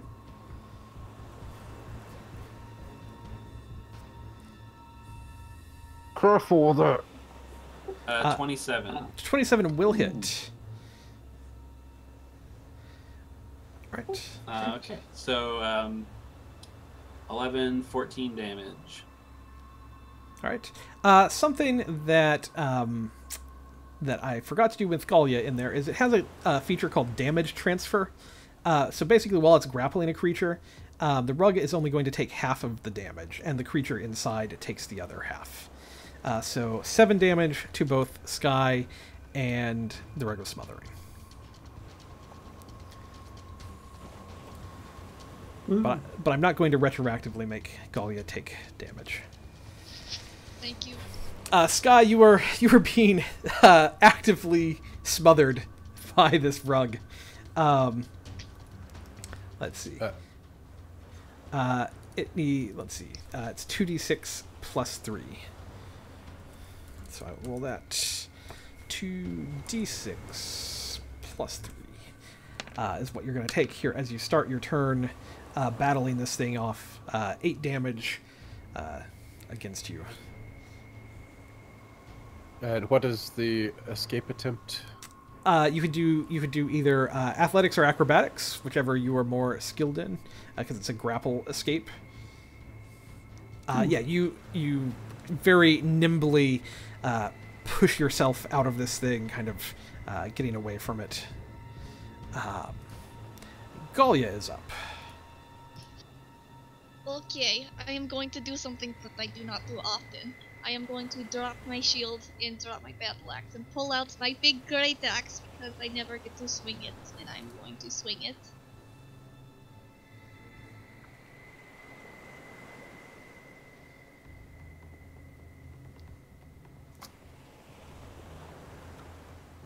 How does 24 look? 24 looks like a very, very palpable hit. Okay, and then I am going to use my Divine Smite on it too. Wait, shit, actually no I'm not, because Sky does not look like he's doing very good, so I'm... Well, Sky is out of the rug. Oh, he is, then I will use a Smite of the Divine Sort. That's the additional... I'm sorry, I do not smite often. I'm not a very good paladin like that. You should smite more often. Yes, but I'm scared of using spell slots. So that is additional 11. Alright, so 25 damage. Alright. There you go. Red is up. Yeah, your axe just like tears through this thing, and like you've cut like this huge gash in the carpet. Okay, well, I'll burn my last spell slot. It's level 2 goes.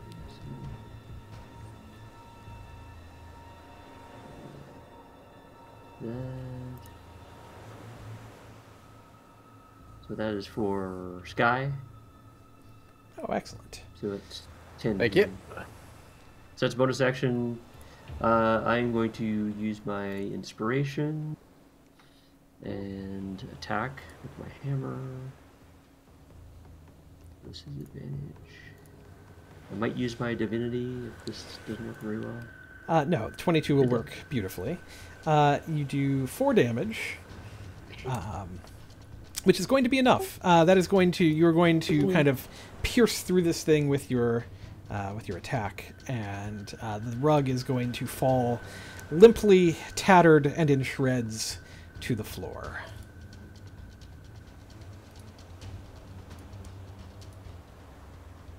Well, I suppose, I don't know. Did I already have advantage? Yeah, probably. You could have maneuvered to have it, so I'll say you can take your inspiration back. That's fair. Sure. And you find yourselves out of combat. It was a fucking rug. It was about to be set on fire. It was a fucking rug. So Why you can I got- not walk anywhere in this stupid temple, in this stupid jungle? I walk somewhere and then they're like, oh, look, it's the Paladin of Lathander. I guess that means that we should go attack it because we are just normal inanimate objects and obviously we do not like her. That's what I'm getting.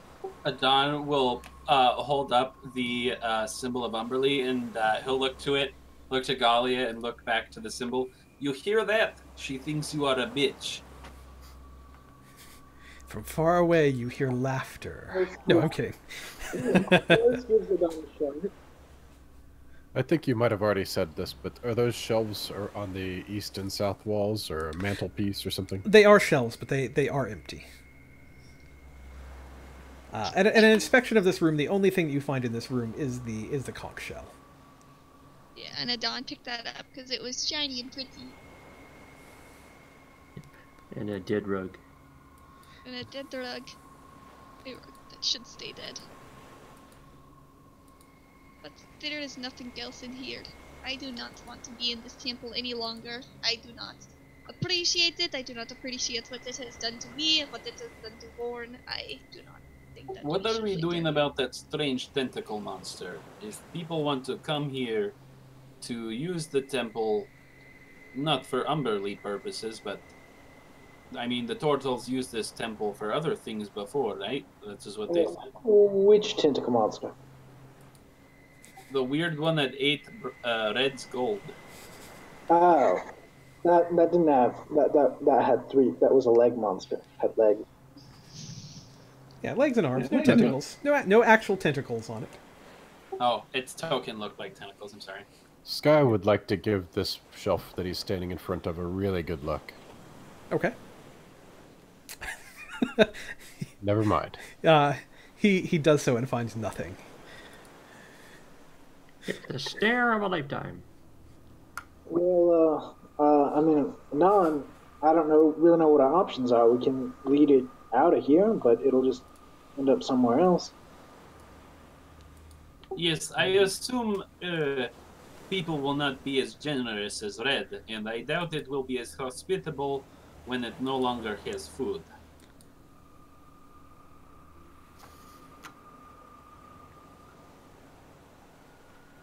So you want to just kill it? Unless you have a better idea. Can try leading it out. Yes, but it is still on the island. I don't know. Well, doesn't mean it's gonna walk around killing people. So we don't know that, right? But looking at this from another perspective, I suppose, if we leave it here, it will not leave the cave, and so eventually it would probably die of hunger. But if we leave it outside, then it will perhaps attack some of the turtles on the island, and so I do not want to release something out to them, and so Well, it will be tough. golly, it has lived who knows how long without the gold, so I don't think it's going to die. And I think I agree with the Don here. We came here to return this temple, this palace, to the Earthfolk for their use. We can't just leave this thing here. We can't just take it somewhere else. It's not my enemy, but I don't think it belongs here. I think it belongs, well, somewhere like where I came, but not where my people came from, but not where my people came from. Catch my meaning? No, but that is okay. But I am a little bit tired after the fight with the rug. Could I perhaps take a little breather, sit, chill, have some crab maybe? Yeah, no need to do anything right away. We got some time. What time of day is it? Well, I mean, you've probably been in this temple. Let's see. You slept overnight here, so this would probably at this point be mid-morning, I would say.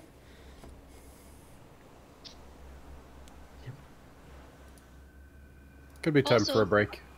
Also, we, I would like to check on Born and see how he is doing. Perhaps see if I can investigate him for repairing him. My poor little buddy. Did we ever take a look at that bedroom that's back there? No, there are a number of rooms you did not take a look at yet. Doors to the north of you.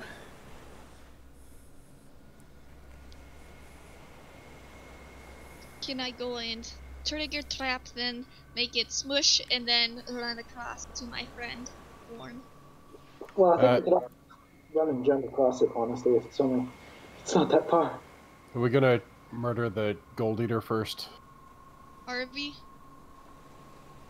I mean, I think we're getting ready to take a rest, or we can explore, or we can go back and fight the gold eater.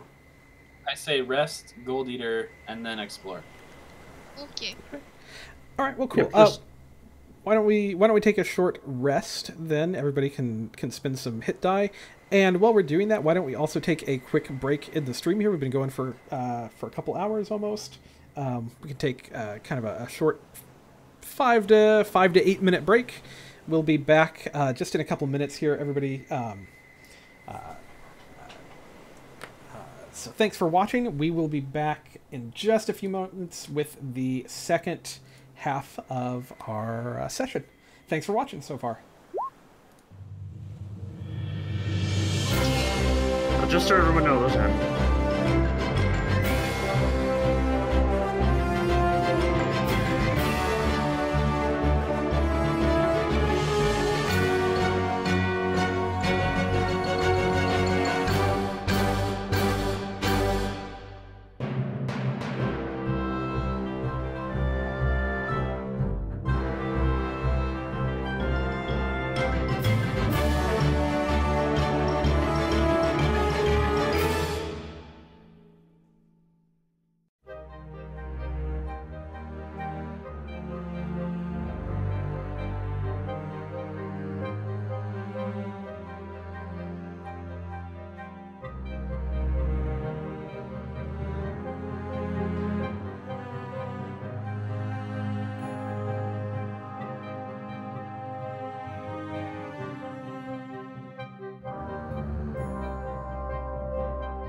Hello, everybody.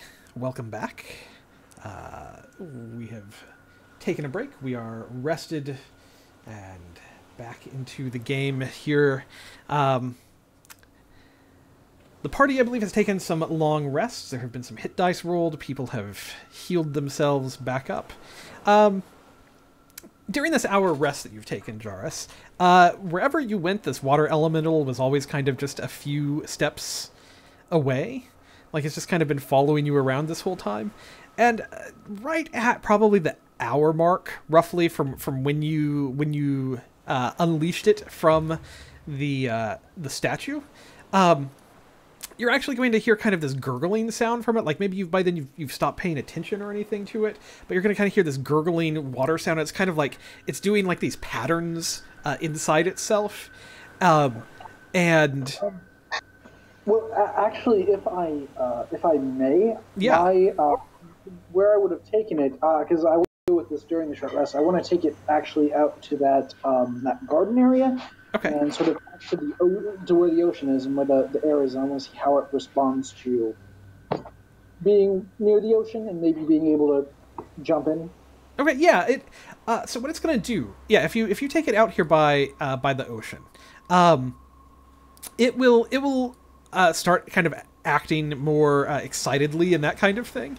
It is not going to jump in though. It's still going to like stay within a certain distance from you. And like if you head back inside, it will follow you. Like if you make steps towards that, like even if you're saying stuff like no, go to the ocean, like it's just going to keep following you around for a little bit.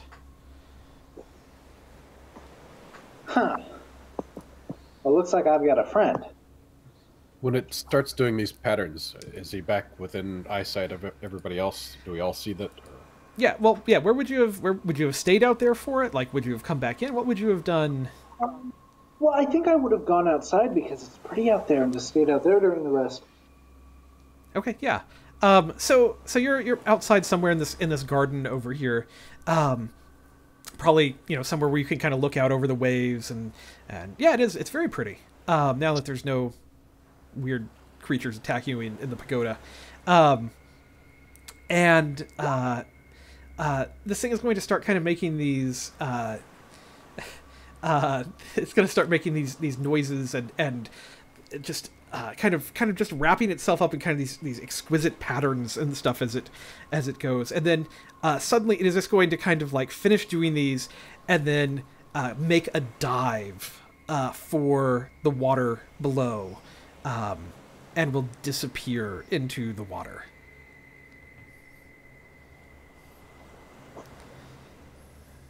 Well, see you later, friend. Now you know how water elementals say thank you. And really quick question: how many hit dice does Warren have? Because I can't seem to figure out where on his sheet it would say. So Vorn is a special sort of creature. He has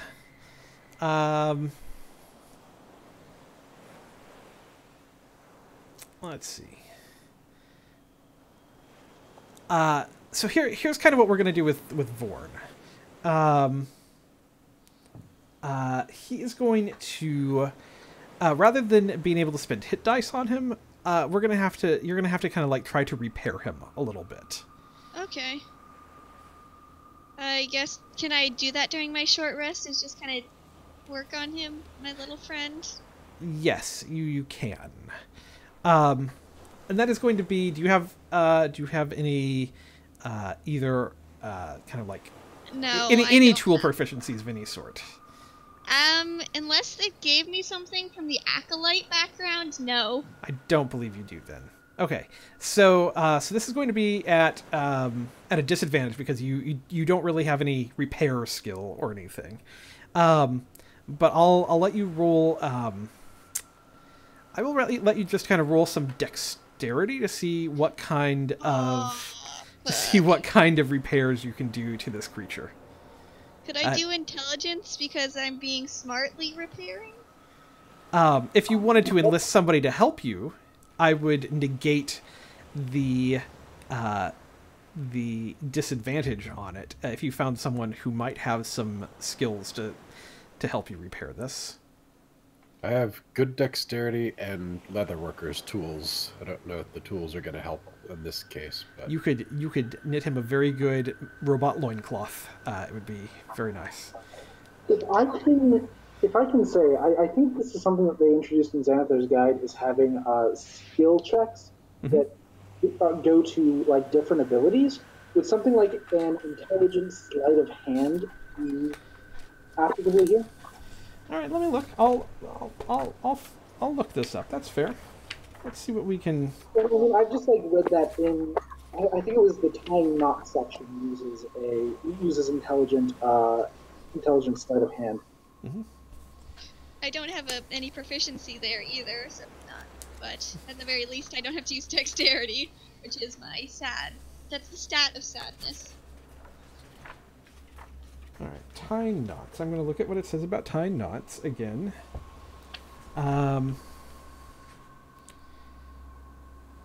Sleight of hand. Yeah, you know what? Sleight of hand seems reasonable. And we'll base it on how well you can do with this. Okay, and I'll ask whoever is nearest for some help, honestly, because she wants to do the best for her boy. this guy isn't very smart, but he is dexterous. And he can do. I'll have Sky like help with like some of the like fine tuning, and Galia will kind of stand back and be like, "Okay, I think that you should twist that knob there a little bit." Kind of, using her smarts there for that. Mm-hmm. So, do you want me to make the roll, or do you want Sky? I would like you to make the roll. Okay, and that's just the intelligence then. Mm-hmm. Cool beans. Let's see how it goes, please. Yay, that's not shit. Yeah, okay, yeah, it's not bad. So you're going to realize that there is probably more wrong with Vorn getting smashed in this wall than a simple repair in the jungle is probably going to fix. He needs a specialist, right? That's going to be the first thing that you realize from this. If you want to get him back into full fighting shape, you're going to need to find someone who can repair a construct of this nature. But you do think that you can kind of patch him up a little bit and strengthen up his armor and get him back a little bit more in fighting shape. And so what I will say. Let's see. Not yet, Tom. I have not. What I'm going to say is that you'll get him back up to like 100 HP out of this. Okay. It's not full strength, but it's a whole lot more than he had. Still good to stand behind. Yeah. He's still a good packing animal. He can carry many things. Yeah. He is still making like creaking noises and stuff as he moves, though. Oh, poor Lord. Oh, my. Hey, I do that.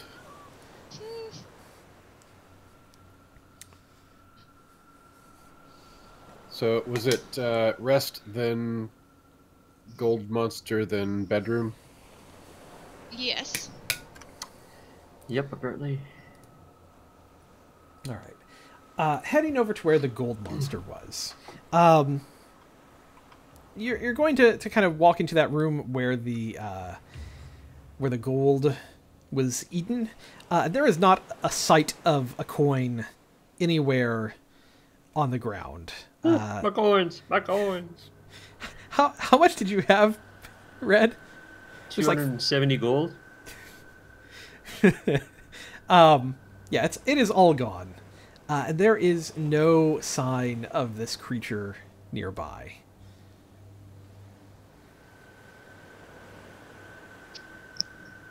Yeah, well, just like my gold, it's all gone. Adon will pull out his coin pouch and like clink it around. All right, that's interesting. How much do you have in your coin pouch, Adon? 30 gold, and then the stuff we found. You got 150 from me. Yeah, I have that. I have the 150 right now. Roll a persuasion check, Adon. I'm gonna say with disadvantage just because of how glutted this creature is on its food that it just had. A 9. A 9. Yeah, nothing stirs. You don't hear anything. And it doesn't want 194 gold? Well, no one else is clanking 194 gold around for it, are they? Well, Red wasn't clanking to begin with, but it was hungry then, so. Now you are attempting to lure it. Before it was hunting.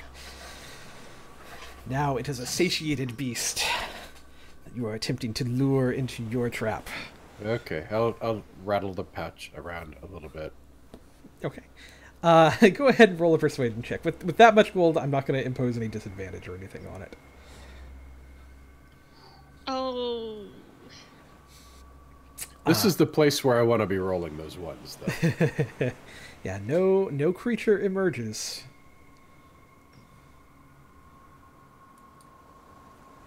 Is there any sign of it? I'll with my 192 gold, maybe?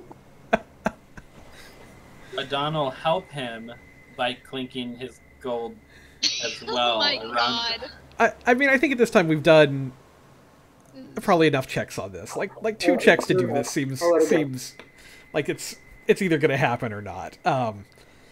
But what I will do is I'll let you make a survival check if anybody wants to see if they can find any kind of track of this creature.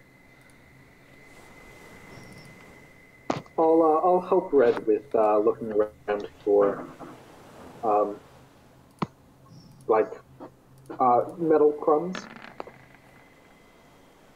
Okay. Yeah. Okay. So Red is looking around, and you will see probably a few little metal crumbs lying on the floor, and they're going to kind of lead to the rock wall here at the side of the entrance of this cavern, and roll an investigation check real quick for me.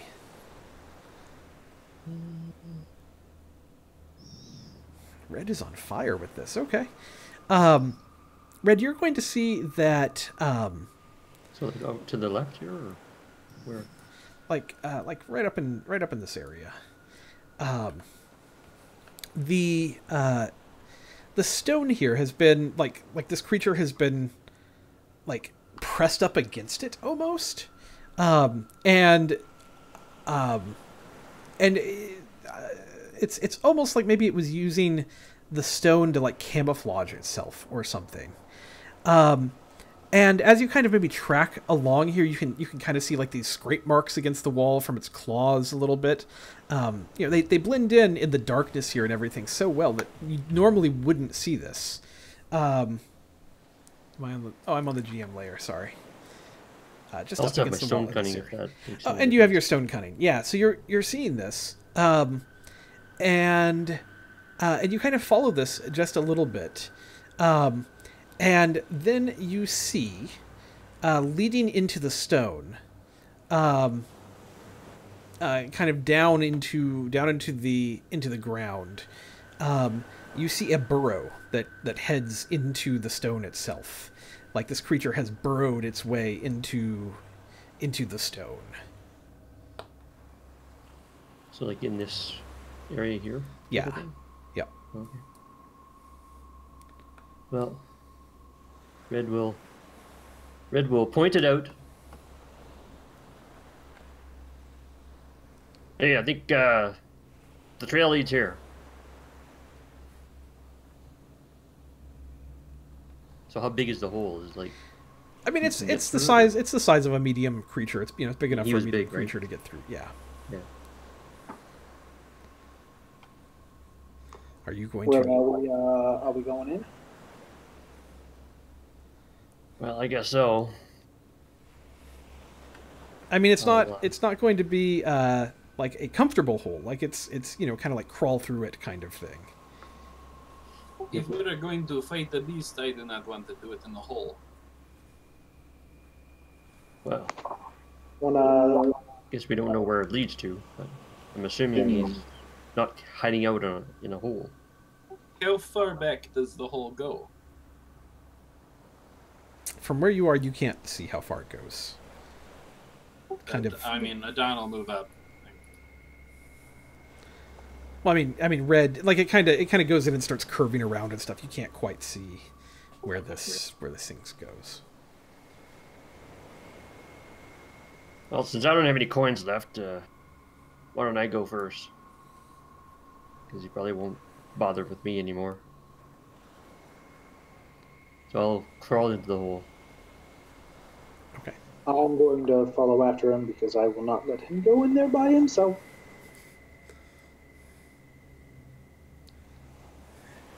Is anyone else getting in the hole? So wait, how big did you say the hole was? Enough to fit a medium creature? Yeah. Not comfortably. Like it's think like cave. Go in through like spelunking, where you're kind of like on your hands and knees, and like your back is up against the top of the cave. Like it's just big enough. So I no just horn. know that Galia is a little bit bulky with all the treasure she's carrying, as well as the armor, so I was wondering if that made a difference. Well, I take my pack off and slide it. I would say you would definitely have to take your pack off to get into this hole. Gally, if you're not going down, could you maybe hold my purse? What we could all do is we could go and give our stuff over to Warren, and then he could hold it all. So then I can come with you, because I think that it would not be a very smart thing to go without me. Yes, let the big metal man hold your purse. Can I use my mental connection to Warren to kind of call him? Oh wait, no, I'm not gonna call him. Never mind. I'm just gonna have him still chill, and then I'll have Adon walk out with me to carry some of the stuff, because I can't get through that teeth doorway without him. Did my strength drain go away after On a long rest. On a long rest? Yep. So both of them have their strength drain still? Correct. Yeah, anybody who has a strength drain still has it until the long rest is done. Unless you want me to burn a greater restoration. Not really. Don't worry, I will protect you. I have shield.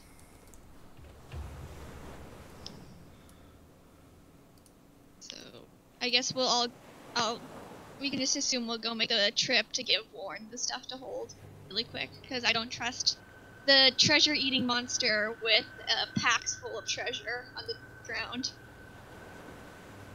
Could be used to distract him. I do not want to risk it.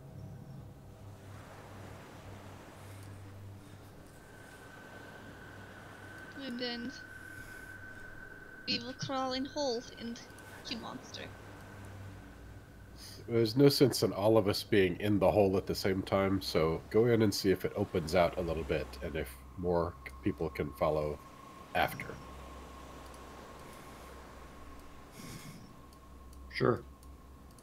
Because if we're all just lined up in a tube, that doesn't help anything. Yeah, Don's definitely not crawling. Pretty much what I was going to do anyway. Oh, the button is this button. So then, red jars. Do just red and jars go in the hole, or does Sky go too? Because I don't think Golly would go in until they say. Sky's waiting for the word. Oh, okay, so that's 30 out here waiting.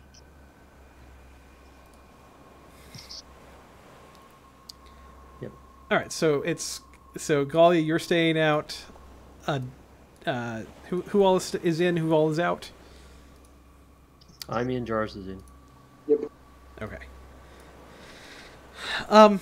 This is going to go back into the wall. You're going to kind of curve around a little bit. Like, it's not the world's deepest burrow. This is just, it kind of gets this creature out of the way, and, you know, this... It's not a hallway anybody's going to notice. It just looks like kind of like any of the other kind of, you know, boreholes into the wall here. As you go through, you will see, you'll probably, first of all, kind of hear, like, some sounds from the end of it, maybe some kind of, like, snuffling kind of noises, like, just whatever kind of sounds this thing makes, kind of deep, just deep noises. And as you move through this, kind of moving forward, kind of inch by inch, make a stealth check for me real quick. Sure, I'll press my special stealth button, which has disadvantage on it already. It's not too bad. I mean, 13 and 12, not too bad. You're going to get closer than you would have otherwise. You're actually going to see that this kind of opens up just a little bit. There's kind of at the end of this, there's just like a little burrow at the end of this hallway, at the end of this tunnel. But as you approach it, the tremor sense on this creature is going to be set off. And it is just going to start roaring as creatures approach it in its lair. Oh boy.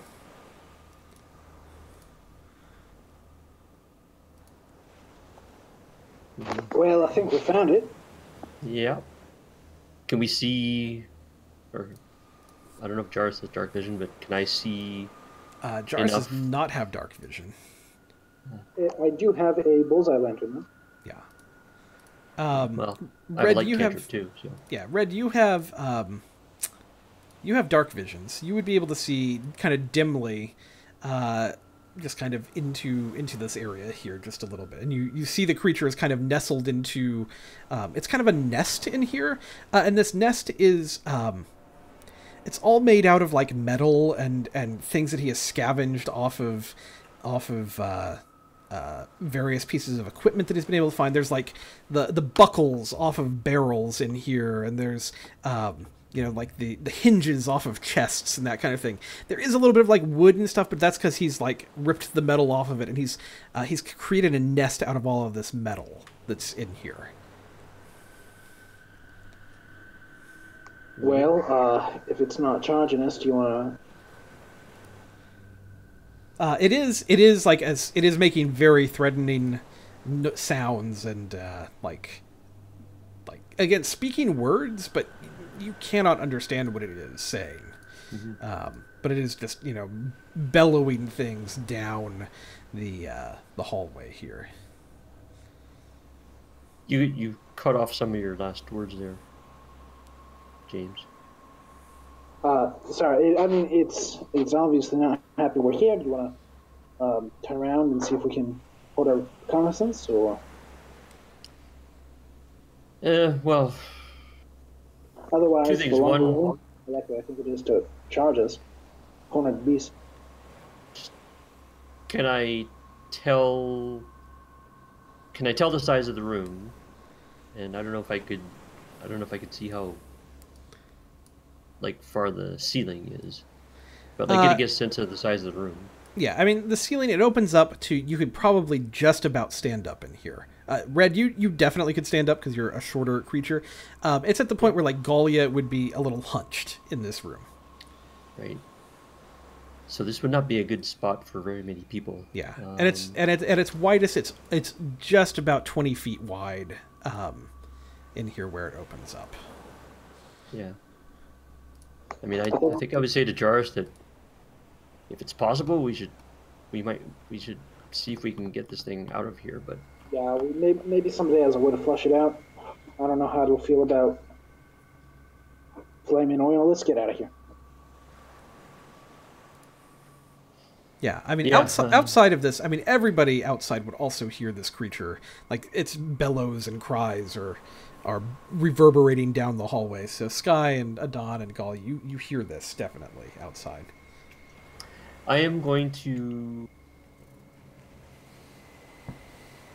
try to help, like, enrage it and attack me and perhaps follow me. I'm going to shoot a sacred flame at it. Let's see, it needs to make a DC 14 save. And then I'm gonna, I don't know if I could turn around, but I'm gonna, like, head back towards the entrance as fast as I can. All right, yeah, it's going to take the damage. All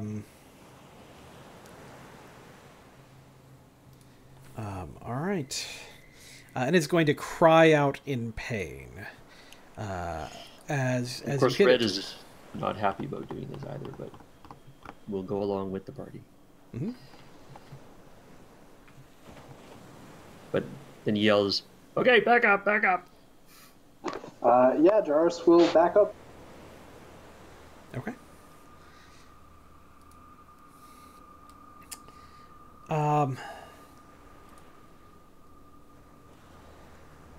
I think you're roll a perception check for me. Perception. Specifically Red, because you're still kind of in the tunnel. You're actually going to hear the sound of claws digging against rock, and it sounds like this creature is beginning to burrow again. Yeah. I'll just wait a second and then, like, wait like 30 seconds and then kind of yell back. Ah, he's not following yet. Think He's maybe doing we should something. get everyone down here. Pardon me? You think maybe we should get everyone to get down here? If it's not coming, what do you think it's doing? I'm not sure what it's doing. It's making some kind of sounds.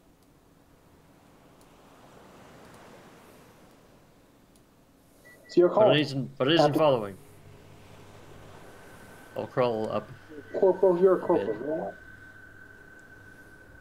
I'll crawl forward a bit. Try to sort of peek to see if I can. Yeah, See if it's still there. peeking around, you can see that it has started burrowing into the wall, like it is trying to get away from you. Oh. He's running! Burrowed into the back wall.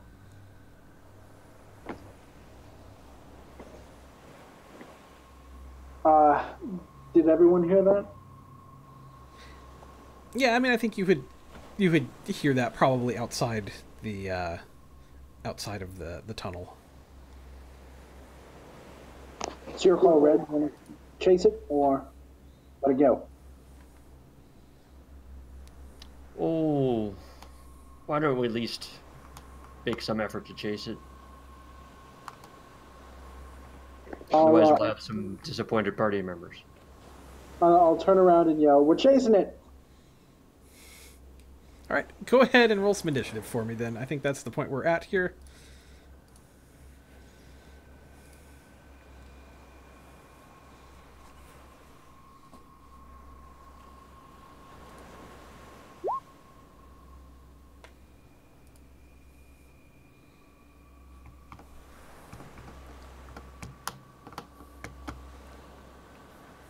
All right.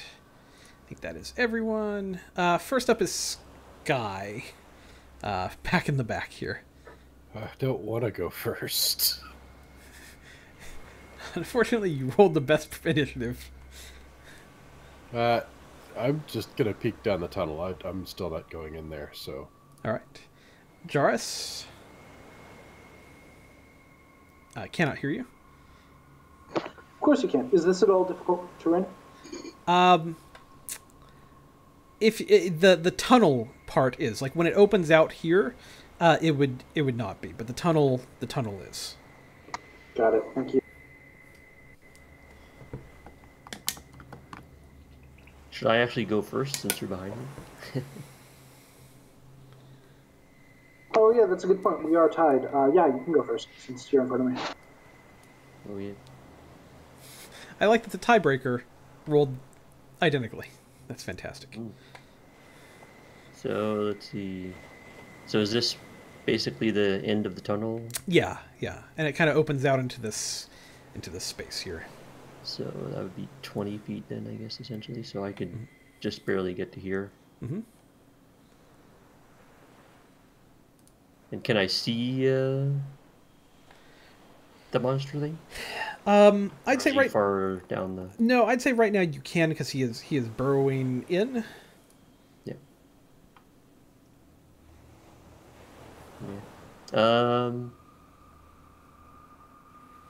I'll cast light on myself. Okay. Yeah, light floods in. Excellent.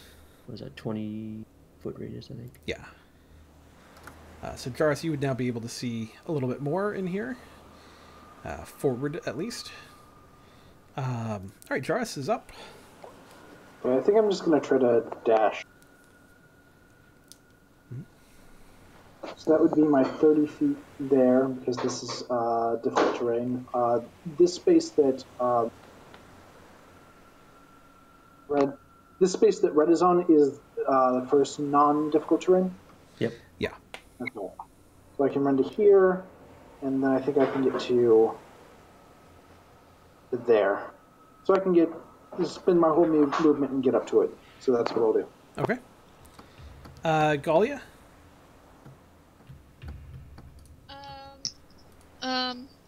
Let's see. It does not seem like I have that much that I can do, so, can I get to basically where Dawn is in my turn? Yeah, roughly. Okay, because the tunnel there is kind of difficult. Mm-hmm. Yep. Gap speed, basically. And I'll just chill. All right, Dawn? Sure. So with red casting light and Jarvis being like right up next to it, do I have sort of like? I mean, can I see it? Yeah, I mean, like, I think it's kind of blocked just a little bit by the figures in the way, but you can probably catch like little glimpses of it in between them at this point. Okay. Because Jarvis has his lantern out, it would be shedding some light as well, so. Okay, that was probably my whole. That was my whole move. I guess if I can catch glimpses of it, I will hex it. Okay. Yeah, you can move your hex. Is your hex still up after a short rest? No, it only lasts an hour, so I'm just casting. You're just casting it again. Okay. Yeah, it is hexed. What ability did you give it disadvantage on? Strain? Thank you. All right. The Zorn is going to concentrate for a moment, the creature. And it is going to begin kind of chanting something in its language.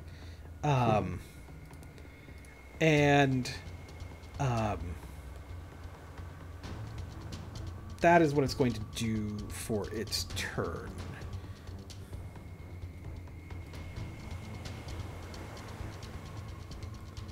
Sky is up. I guess we're going in then. So I have feline agility. Whenever I move on my turn in combat, I can double my speed until the end of the turn. Then I can't use that again until I spend one turn stationary. Okay. But if I do that and then use my action to move again, that's 90 feet, right? Mm-hmm. And so outside the cavern, this is 5, 10, right? Then 20, 30, 40, 50, 60, 70, 80. And I guess I'll have to end there since I can't go through it on. All right. That works. You can go through a dawn unless you're ending on a space. You can move through him. Yeah, you can move through him, but you can't end on him. Yeah, I wouldn't. I would end on his space. All right. Red is up.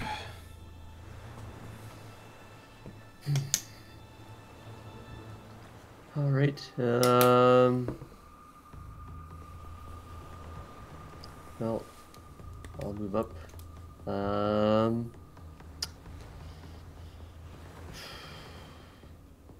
actually, I didn't set up for. I should have it here. I'll just quickly pull out my heavy crossbow.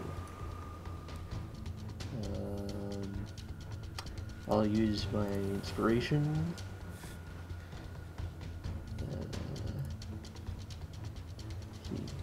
Try this. 13 is going to miss.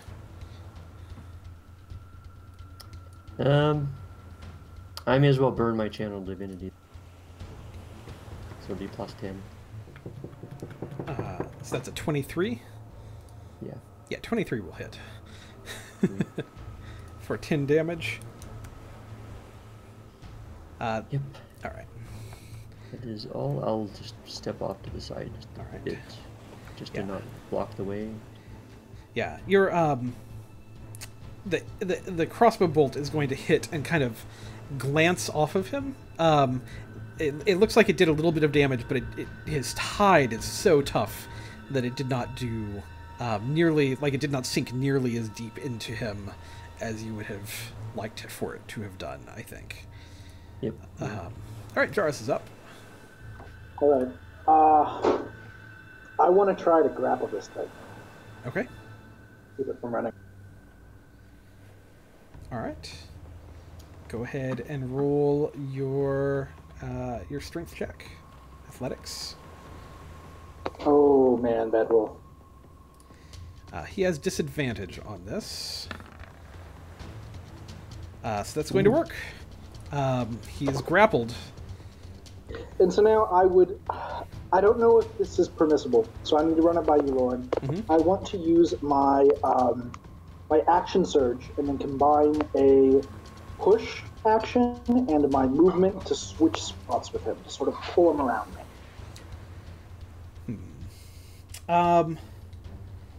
You can do a shove attack. But I can't pull. I can't switch spots with him in any way. I'm looking to see what specifically what. I think I know of a way it would work, because you can technically move through a space as difficult terrain and then just push in the other direction. Yeah, that would work.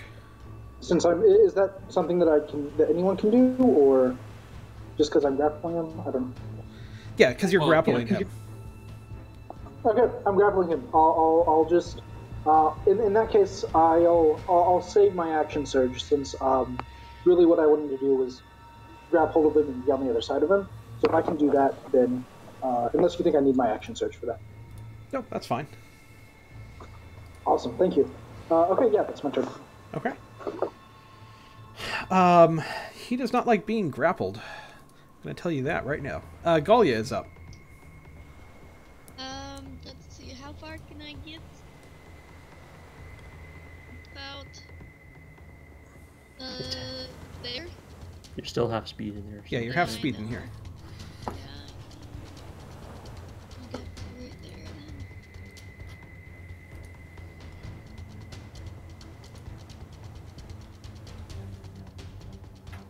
then. And that's all I can do. All right, Adon. Alrighty, Adon is going to attack this bozo with Eldritch Blast. Since he's grappled, he's restrained, so I have advantage. He's not restrained. He's grappled. Right, he's not restrained. He just can't continue to run away. Can't start digging into the ground again. Yeah, restrained is a separate thing. Okay.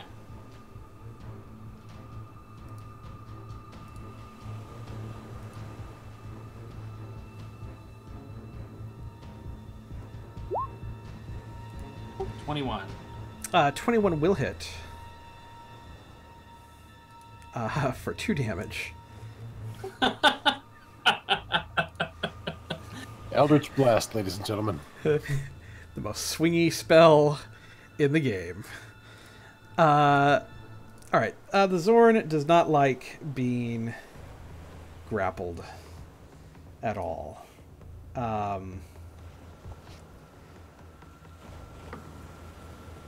It is going to attack Jarrus.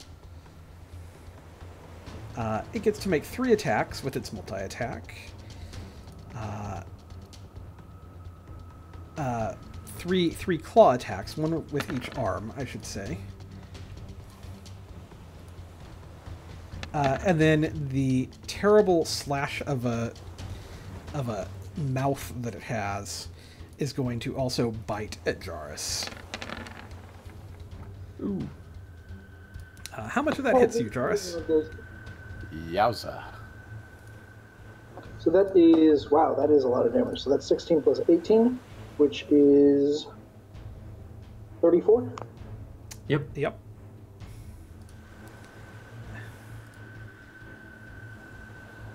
Woo! I'm still up.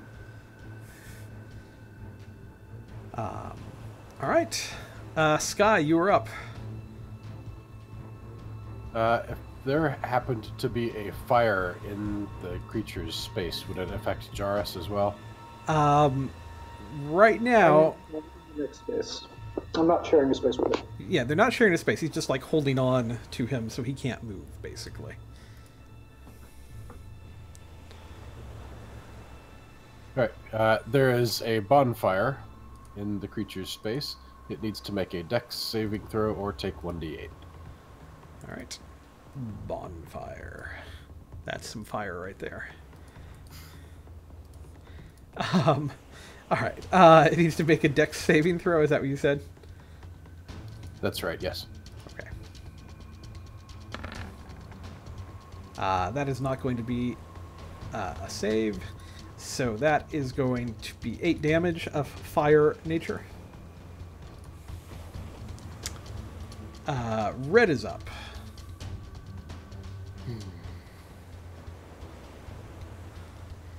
Okie dokie. Here. I got our cantrips. Yeah,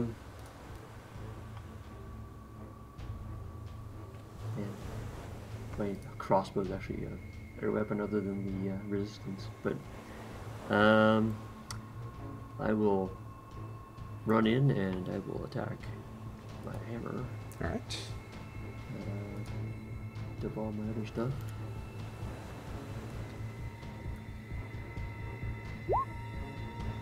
Uh, 16 is going to miss. Wow. Okay, and my bonus attack. Also a 15. Those are at advantage. We're flanking. That is a good point. Yeah, you can... so we'll just count that as your first one. So the first attack missed with a 16. But you get 2 more... Well, you can get, an advantage roll. 20 will hit. 3 points. All right. Yeah, 3 points of damage. Jarrus is up. All right. I get the message. I am going to let go of him. I'm no longer grappling him, but I am going to use my bonus action to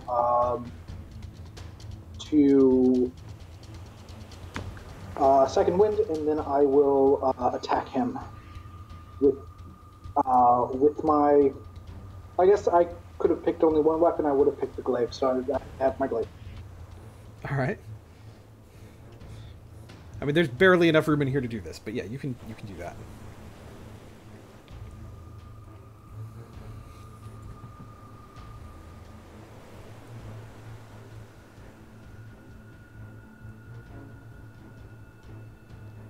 Uh, 23 will hit. Then I am going to make this a demoralizing strike. Okay. Sorry, a menacing attack. That's what it's called.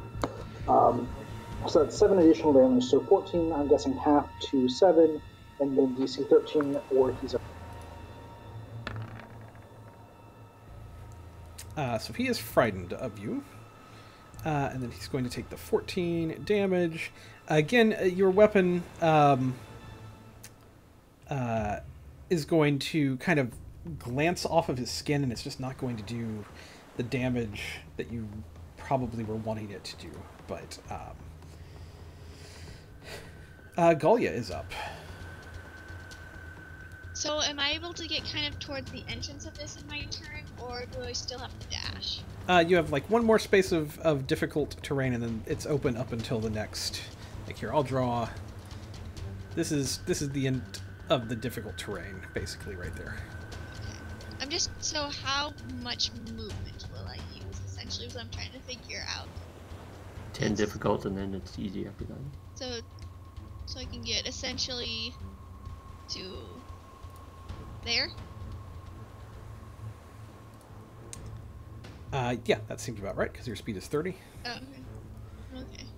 So I'll go there, and then for my action, I'm gonna use my channel divinity to make my weapon glowy, and add my charisma to my weapon. Alright. Alright, Adon. Sure. Adon's gonna step forward for difficult terrain, and then it was 10, 20, right? It's 10, 15, 20. Sorry, is this space right behind me difficult terrain as well, or did it end? It basically ends on the line there, so yeah, you're fine. Okay, so that was 10, 15, 20, 25, 30. So Galia, you probably could have stepped up a little further there if you wanted. And then Adon is going to blast him with some Eldritch-y nonsense. 19. 19 will just hit. Okay. And that is 13 damage, or sorry, 11. I can count. Alright. And then on his bonus action, he's going to cast... Actually, never mind. No, he's not. Alright. The Zorn is going to use his multi-attack again, with disadvantage. With disadvantage against Jarrus, because Jarrus is in his way. So he'll have disadvantage, but he's going to use his multi-attack. Say that again? I put myself there, don't feel bad. Yeah. So some of these may not hit, though, because of disadvantage. So that could be good. Maybe all of them will miss.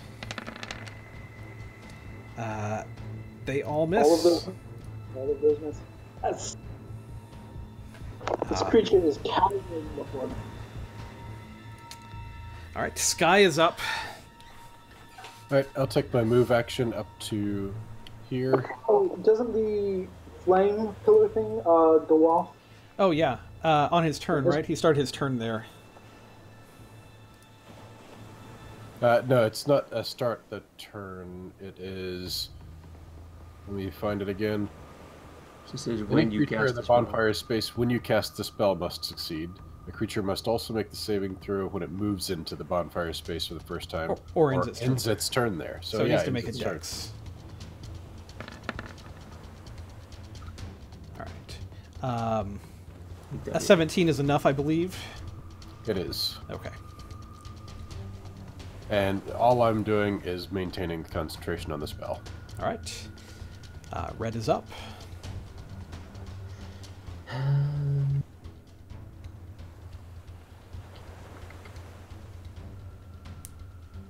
Alright, well, I'll attack. Is this... Well, actually I'm flanking, so I guess it's advantage anyways, right?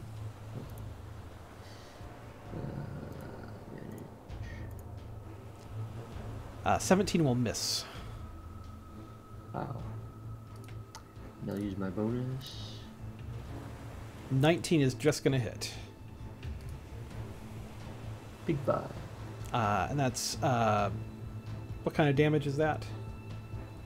Piercing or it's, slashing? Or blunt. something? Blunt, okay. Alright. Jarrus. Alright, rinse and repeat. I'm going to do another glaive attack at advantage.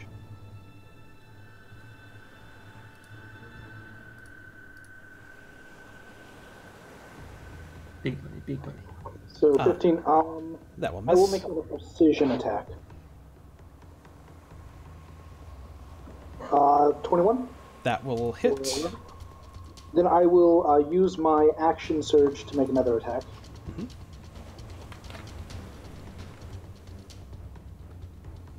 Okay, that's it. That will miss. All right, Golia.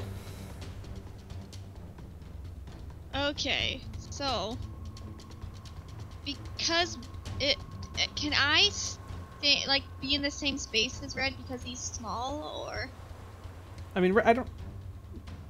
I know that it's like he's a dwarf, and I know that there are some other races you can be in the same space, but I wasn't sure. I don't think he's medium. I think he's medium. Not that small.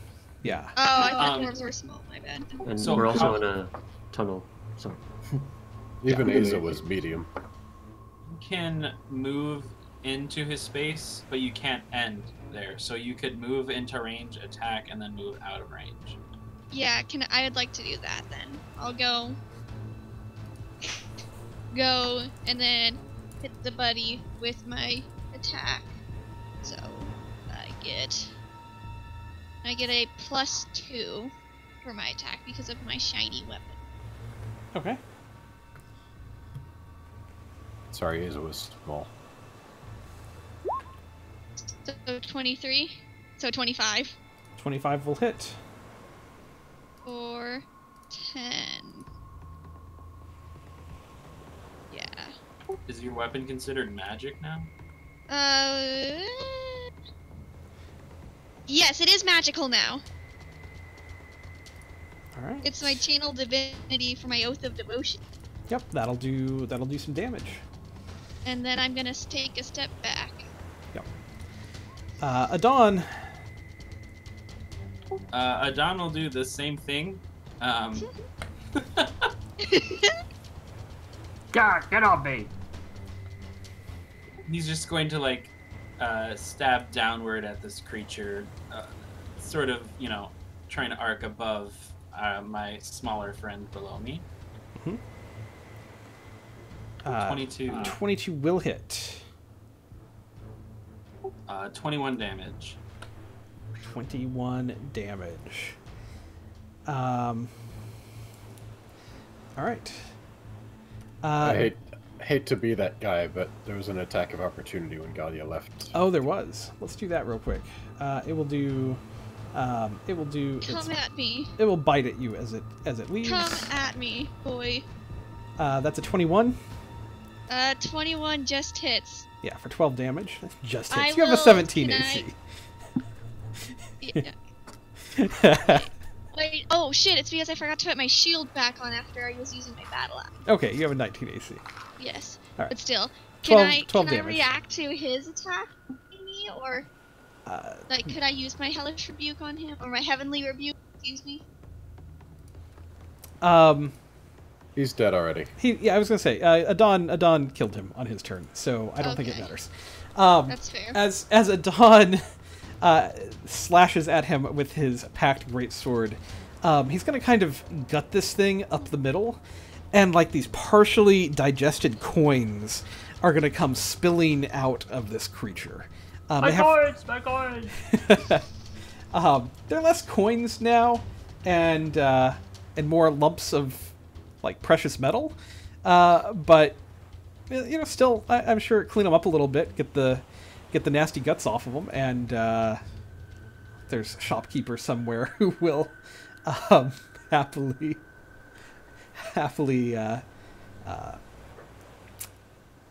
use them.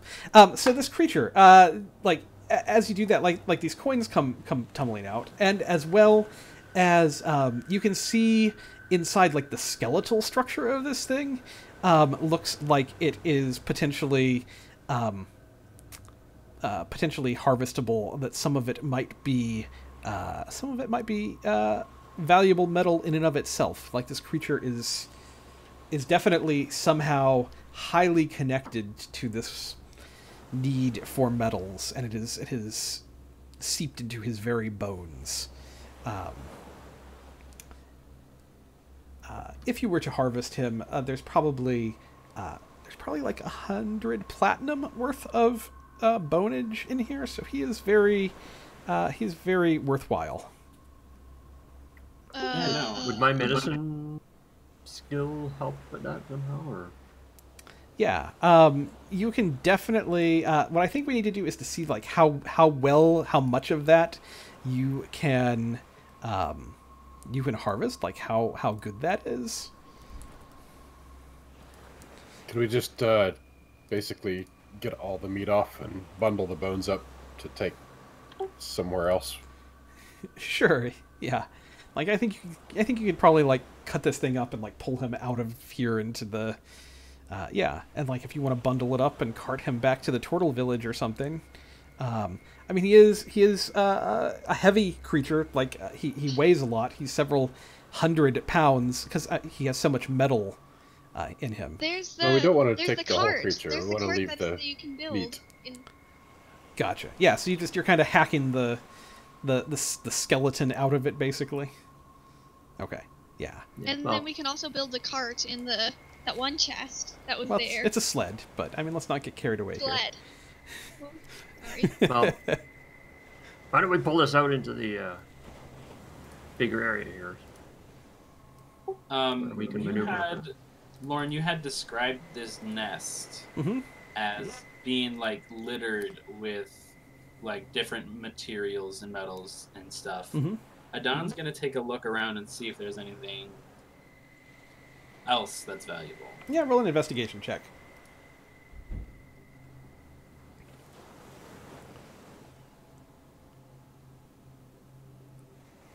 Hey, Jarvis, you got any health potions on you? I don't think so. Well, I mean, well, if I do, they're upstairs. oh, right. You know, I have one left. Here, wait, wait just a second. I still have some spells and some hands that I could bless with. Adon does not find anything else in the rubble here. It all looks like trash. So who's doing the butchering and who is looking around the room? Well, Adon looked around the room. Adon was definitely poking around the room. I can try being a medical type, I can try the butchering. Okay. In that case, I will look around the room. Okay.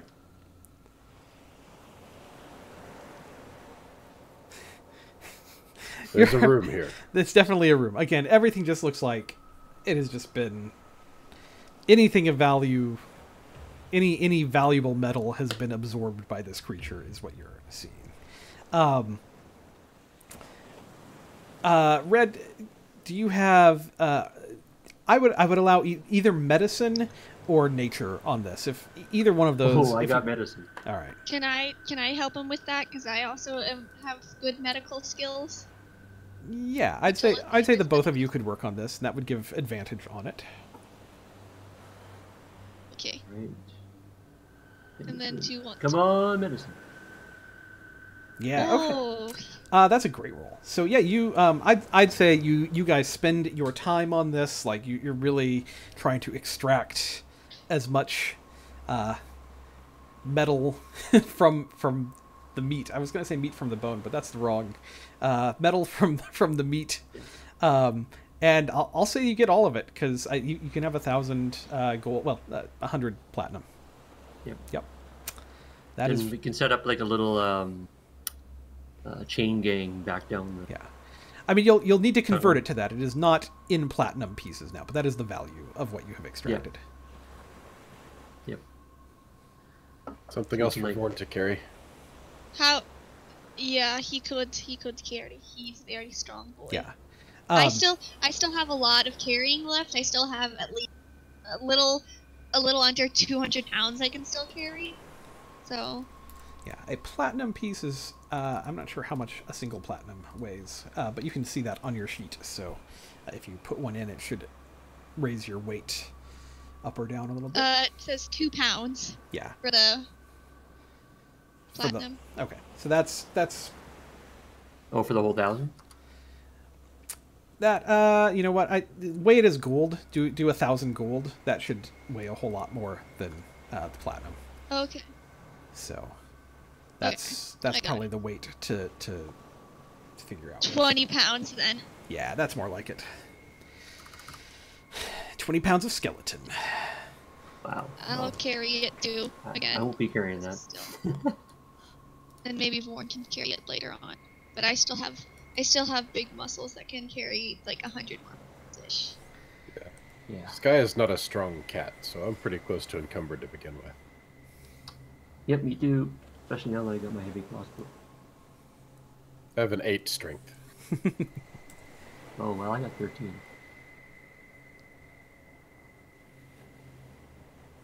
Yeah. If anybody ever needs something carried, Vorn and Golly are your Gallia and Guy. Yeah. I see what you did there.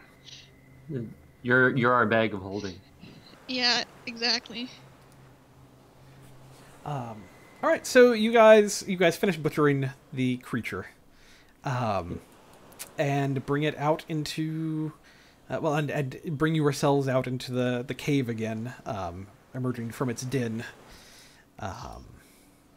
Yeah, you have found a treasure. Yes, one bad scary monster. Since we can't roll on it again, can you tell us what we missed in there but with our 4 and 6 investigation? There were just a couple of like jewels in there that did not count for his appetite, but like stuff that would have come out of a chest, but nothing nearly as valuable as what you found. You guys got the big prize from him. Okay. So, bedroom next? Yes. Yes, so. And did we figure out that just crossing... So there were runes around the door frame, right? And crossing through that plane basically set it off? Vorn already set off the runes. So. Yes, but is it a single use, or... Gallia went through it after Vorn set it off, and it did not trigger at that point. Okay, I missed that part. Mm-hmm. Yeah, we were bouncing around a whole lot during that, so easy enough to miss.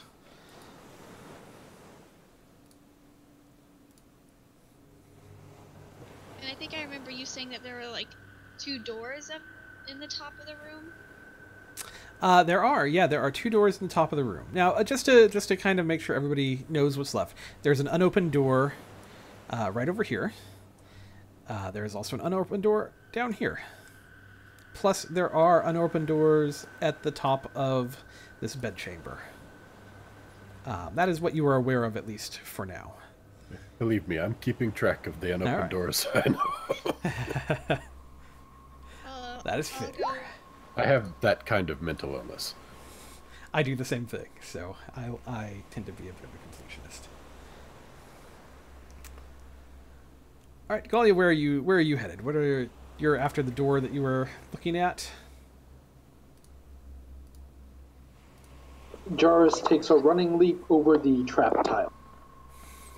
Okay. I mean, that should be doable for everybody to do as well. It is, well, I guess it's... Not with my strength score. Yeah, that should be possible for some people to do, because it's a 20-foot jump. Well, we can always just set it off and then walk through as it resets. Yeah. So it is... That's what Don will do. Okay. So back into this bedroom, you see this basically undisturbed, other than the small explosion that took place here at the doorway, a bedroom. Really everything is just this dais with a bed in the middle of it. I'd like to take a close look at the bed. Mm-hmm. Yeah, please do so. With a 14. It's a waterbed, right? Yeah, you get on and kind of do the... it doesn't even have the baffles in it to make it work better. You know, because clerics of Umberley only use waterbeds. No, it looks like this is just a normal bed that has not been slept on for a very long time. It is made. This whole room is in perfect shape, but it has not been touched for a very long time. But you're not finding anything other than standard bed items with the bed. The positioning makes me, James, think that it's, and yeah, Jarvis as well, think that it's possibly ritualistic. Can I maybe roll a religion to see if this has anything to do with weird, umberly, strange bedness? With bedding the bitch queen or something? Sure. Go ahead and roll a religion. See if you can figure anything out here.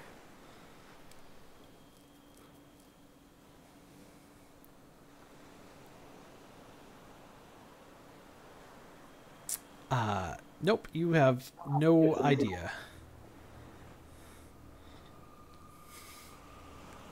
All right. Which door are we trying to open? What are we trying to do here?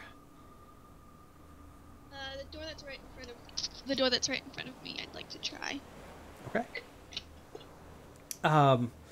The door here is going to swing open as you push on it, and it's going to reveal a tiled bathroom. There is a long rectangular stone basin set in the floor that is pretty obviously a bathtub. There are pipes that connect the basin to a rain-catching cistern on the roof. So it looks like there's like this whole mechanism for filling it, and then there's like a drainage mechanism. Right now the drain is open. There's actually no water in here, despite the picture.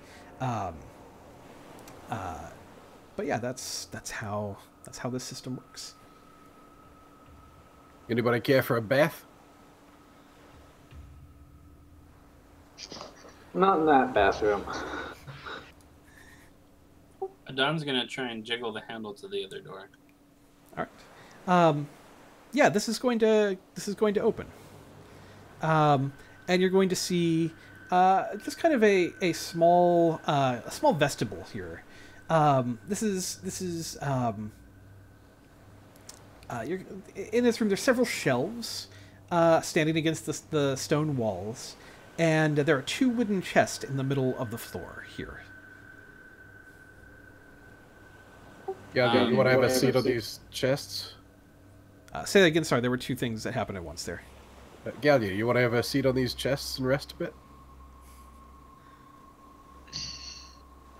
While he's saying that, Adon's attempting to open the first one. All right. So the chests are locked. Galia, keys. Oh, okay. I will run over to his side and try my key. Let me see here. I'm making sure. Yeah, the key will fit this. And I will open just and hope it does not eat me. All right. The first chest. Well, you open both chests here. The first one contains 5 outfits of traveler's clothing. They are sized for a large human female, so they also actually might fit Galia. The second chest holds some priestly vestments that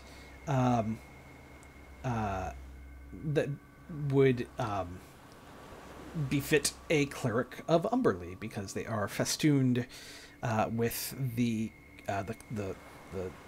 kraken symbol of Umberlee on them. There is also a gold key here in this chest. I will take gold key and then I will think, oh hey, there was that one chest that I could not open before. What if that chest maybe? And I will take it, and then I will walk out and I say, we found some clothing and we found another key, so I think I will try that last chest that we had. Sounds good to me. And I will go and blocky cross trap using my patience to not get smooshed, and then I will go to chest number 9. I think it was 9. I thought that was the first one. That is, yeah. I'm looking one thing up here because I'm not sure.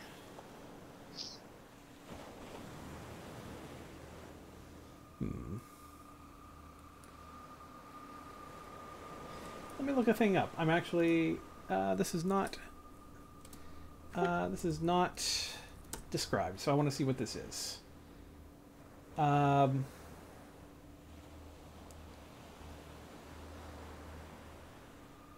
I just want to know what I'm looking at.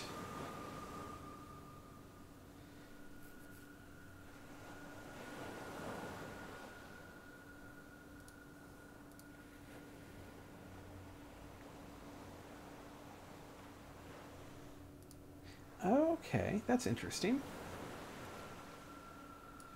What does that do? All right, cool. All right. So opening this final chest, this kind of little golden key fits it. Opening this chest, you're going to see. First off, there is 200 gold pieces in this chest. Very nice. Adds too many gold. Yeah, as you scoop this gold out, there is at the bottom of the chest, buried underneath all of this gold, there is this token that is buried underneath this. And the best way to describe this, let's see, I'm actually getting a picture because I would like to upload this for you guys, and I did not have it prepared at first.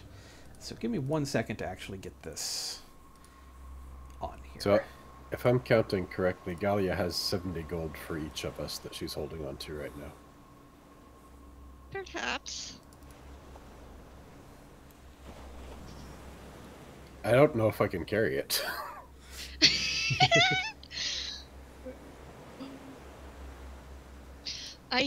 I currently have 1,350 that I'm carrying, and I still have I still have 116 pounds I can carry. Okay, I tested. Yes, I can carry it. Well, that's good to know. All right, hold on. I'm making a handout here. I also found out that between Vorn and I, we can carry about 1,000 pounds. So, you know, if things get a little tight, he has arms. I was thinking about getting one of those pack lizards of carrying capacity.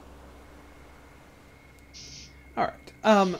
So what you see is a tiny object that looks like a feather. It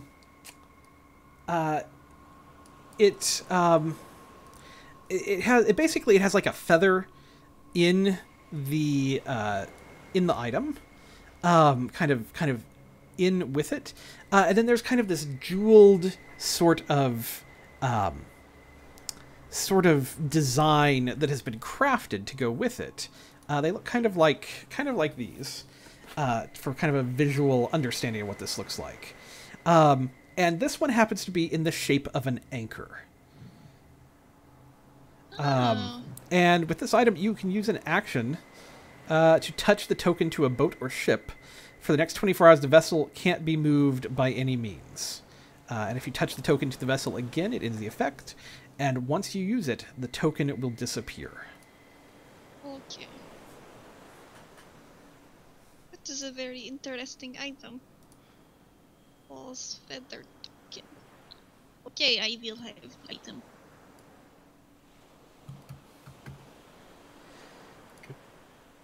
So, door next to bedroom next? Yep. Were you done searching in that room? We just had the one chest left, right?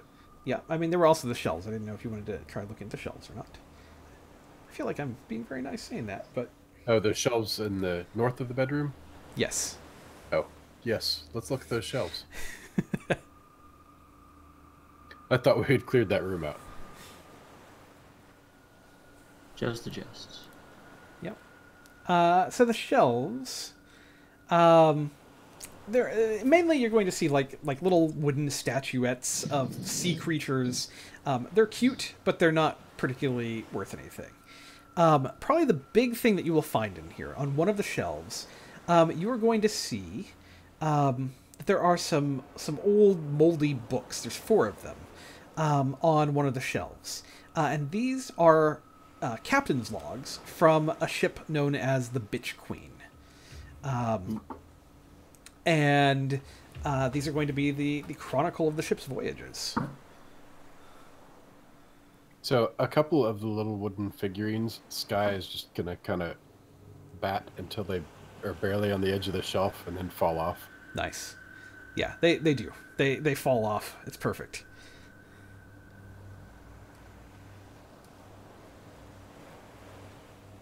Hey, this is a role-playing game, right? I like it. I like it. I'd like to take those captain's journals if I could.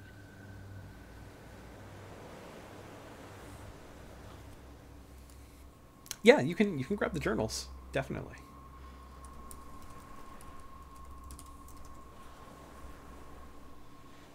All right, yeah, there are 2 rooms left. That is the last thing that you find in that room there.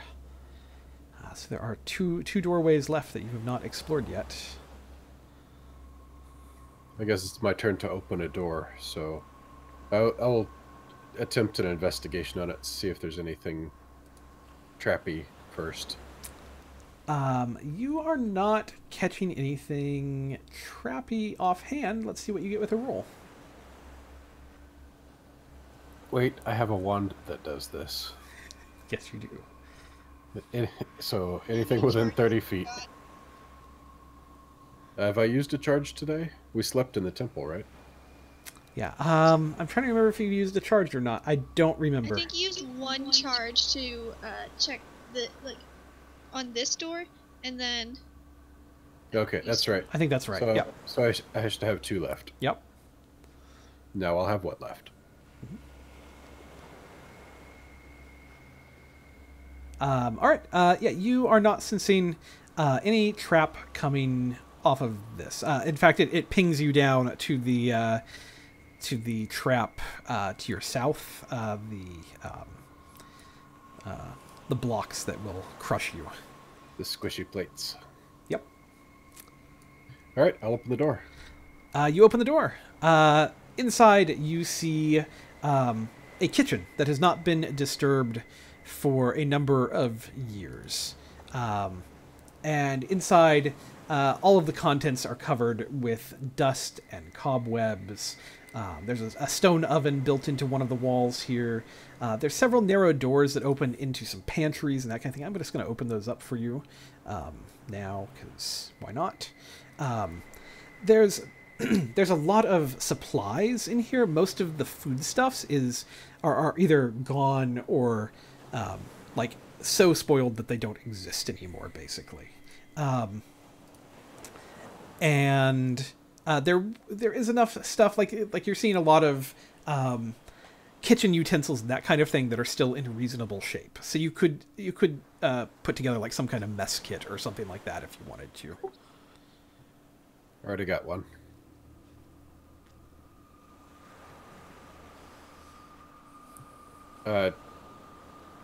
So just mundane kitchen stuff in here.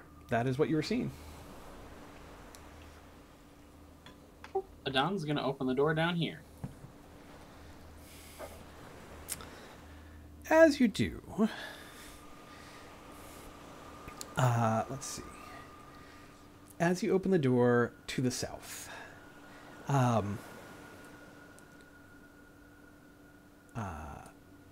there is going to be light is going to permeate into this room, and you're going to see a lounge. forge laid out in this room. There is a closed double door to the west. There is a small window letting in a little bit of light into this room.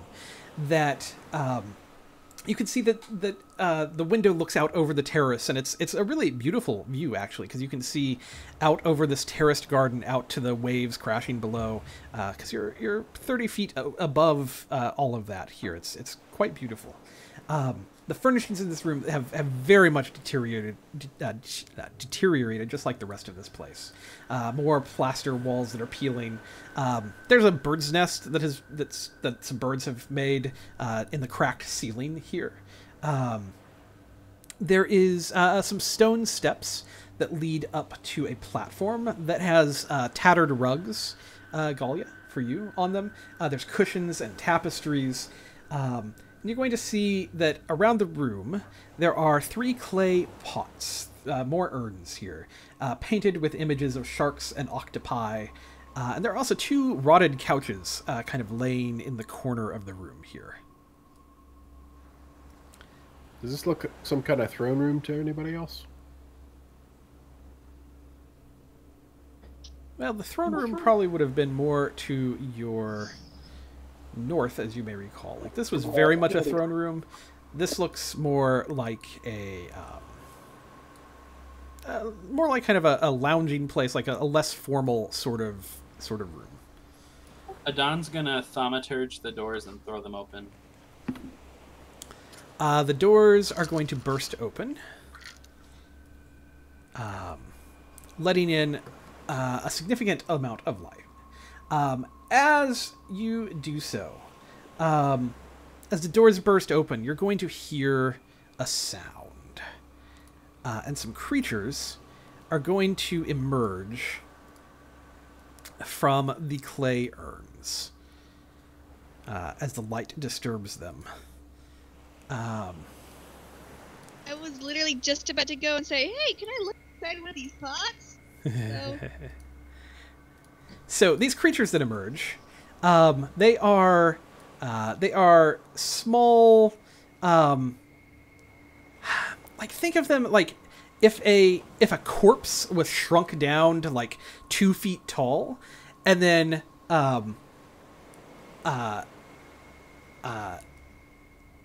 kind of reanimated with a giant head on it. I thought this was going to be a cute non-combat thing. Nope. And these things have these long claws on them, and as they move, they kind of make these, like, they almost have like a snake-like quality to them in their movement. Like they move with kind of this grace and like almost a slithering kind of movement, but they walk on their legs, but it's just kind of that graceful snake movement around. I need everybody to roll initiative, please.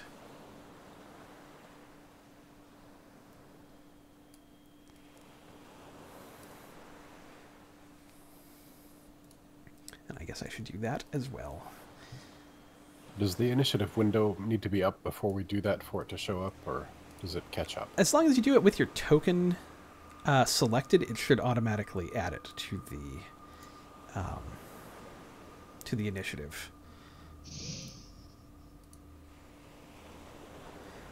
We've got Sky, Jarus, Adon, Red, and Galia, so that is everyone. Excellent. Yeah, you are in combat, my friends. Topi, number 10, is going to Did you say number first of. Well, that's his numeration. I mean, let's not be too worried about the numbers of these creatures. This is the one that's standing on Galia. No, this is the one over here who is now flanking Galia. Oh, good. That is exactly what I want to have happen. It is going to run over here, and with its venomous claws, it is going to attempt to attack Galia. That's a 22, which will hit. And then I also need you to make a Constitution saving throw. Oh yes, I can make that. All right. These claws have poison in them, so like as it as it slashes at you, not only do you take the raking damage from it, but you also feel the poison. So it is 9 damage total, including the poison damage, and you have the poisoned condition as well, which, as a reminder to what poisoned does, when you are poisoned, you have disadvantage on any attack rolls or ability checks. Oh, perfect. That's what I want to have happen. Correct, yeah. I know that's every adventurer's dream. Topi number 11 is also going to run over here by Galia with flanking and try the same thing. Help! Help! 21. That will hit. I'm not even going to Heal. roll the advantage on it. You're already poisoned, though, so that's going to be a good thing. And you take 7 more damage. Help! Sky is up.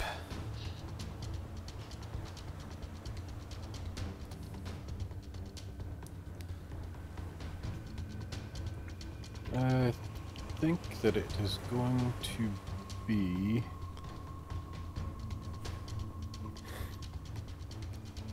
Flaming Sphere time. To the sky up here.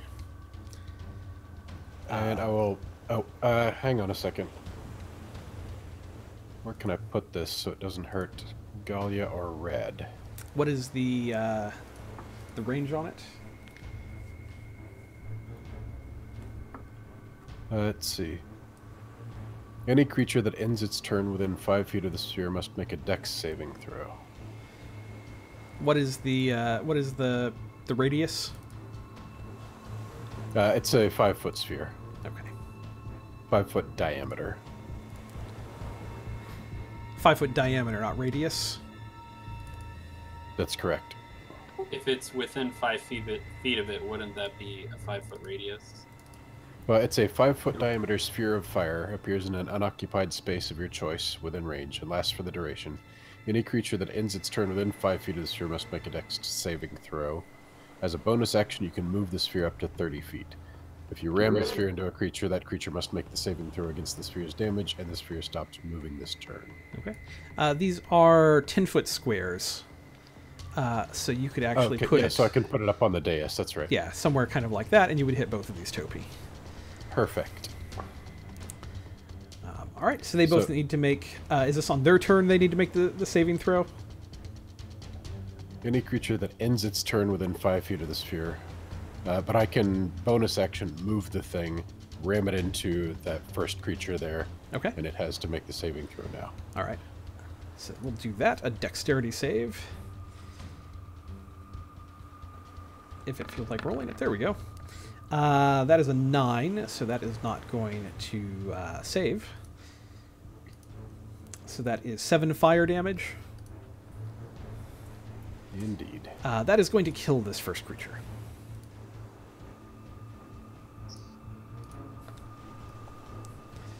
All right, Jarrus is up. Alright, well I can barely see anything, so I'm going to start with some movement. Yeah, you don't have a whole lot of sight, do you? That flaming sphere is probably giving off some light. Yeah, actually that's a good point. Let's add some light to that for you. Door's open too, right? Yep. It sheds bright light at a 20-foot radius and dim for an additional 20. Perfect. That's what I was trying to set up. Okay, so I need to move a little bit closer to this. Yeah, this one, we'll just have some sun shining in. Let's see. Something like that. Sorry, there we go. I'm going to use my view That to should give us attack more light. onto Galia. Let's go. So I'm going to do that at advantage because I think I'm flanking here. Yep, you are indeed flanking with this guy. I'm going to spread these out just a little bit so that we can see what's going on. And my intention was to be 10 feet away from him, so if I need to move to do that since you've spread him out, I will. Just step back just a little so we know you're intending to be further away. But yeah, that's fine. 23 will definitely hit for 8 damage. And I will make that a maneuver, a goading attack. As I stab at the little beastie, I'm going to yell, "Hey, over here! Pick on somebody closer to your size." Okay, so he has to go after you, otherwise stuff happens. All right. Oh, no, that was the, I pressed the wrong thing. He also takes additional damage, and there's a saving throw. Sorry about that. It's DC 13 wisdom save. Wisdom? Yep. Or he is goaded. All right. And an additional 2 damage. All right. He is going to pass his wisdom save, so I guess he is not goaded. But he is going to take the extra damage. All right. That is going to bloody this creature, by the way. All right. Topi number 12 is going to attack Galia with advantage.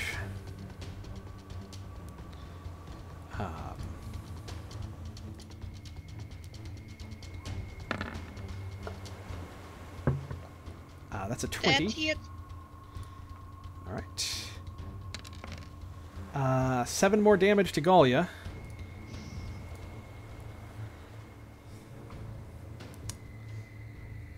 Adon is up. Alrighty, Adon is going to, on his bonus action, move the hex over to this buddy here. He is hexed. What's his disadvantage? Strength, I guess. I'm hoping he doesn't survive. I think that if you're moving the hex rather than recasting it, you're using the same ability that you initially cast it with. That makes sense. Then it would be strength. Either way, 21. 21 will hit. Jesus Christ. For 22 damage. Okay. How much was the damage? 22. 22. All right. Constitution save. Real quick. I don't think it's even possible for it to save from that. But nope. All right. So that kills this one. Another one goes down. Very good. And I'll say, I got your back, Galia. Thank you. I'm not doing too well. Red, you are up, sir. Yep.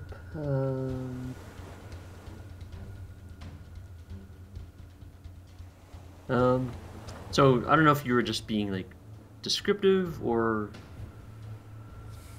like, do I have any indication that these things are some kind of undead? Or you were just being like descriptive that they'd be like little tiny corpses? They look. I don't think you would know what they are unless you want to take time to try to do some kind of nature check on them. But I mean, they look very, very much kind of like shrunken miniature undead is kind of the closest thing that you would have to being able to explain them. Yeah. Well, that was my first instinct, so just based on you trying to describe it. So I'm going to. Do I have a button? I don't think I have a button. Nope, I just have that. I'm going to turn undead. Mm-hmm. All right. You're going to do that against this guy here. So he has to make a wisdom saving throw. He will have advantage on this.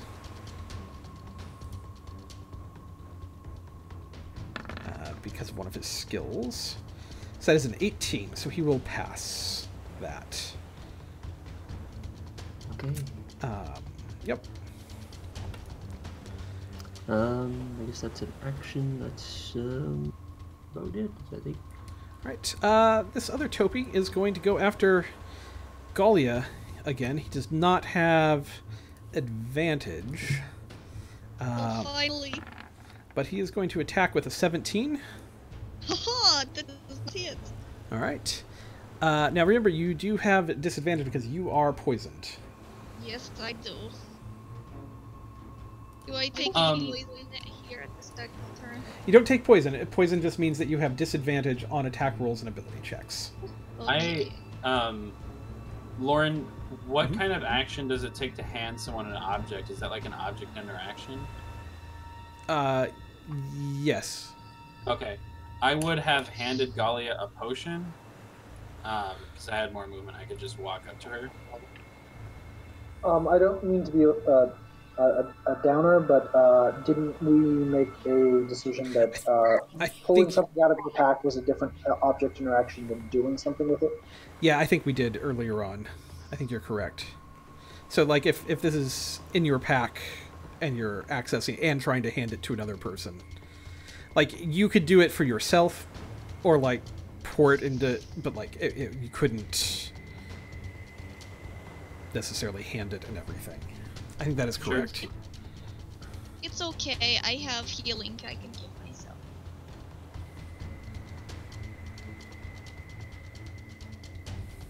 So, I will, give me seconds while I check.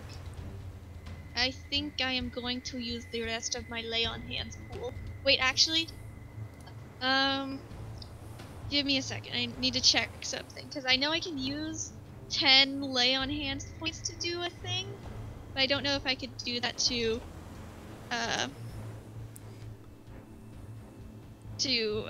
if I can cure poison.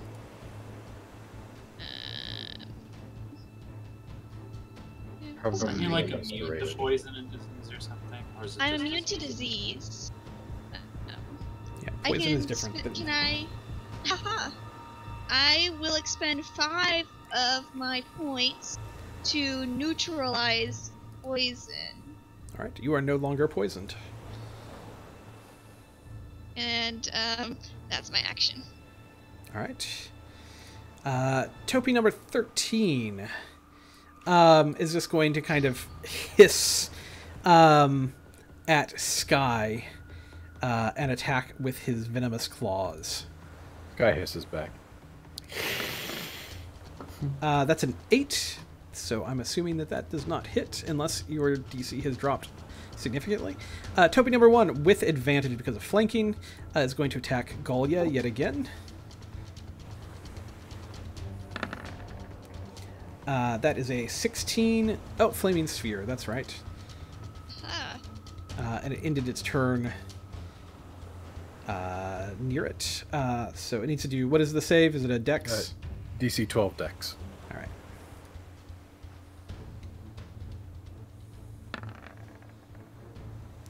It passes. Has pretty good dex. half damage or no damage?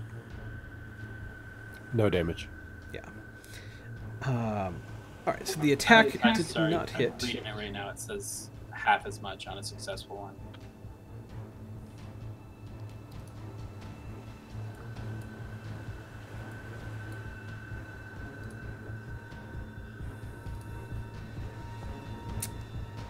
What is the spell? In Maybe the turn, takes 2d6 fire damage on a failed save or half as much on a successful. All right, we can roll the damage on that. So it's going to take 3 fire damage.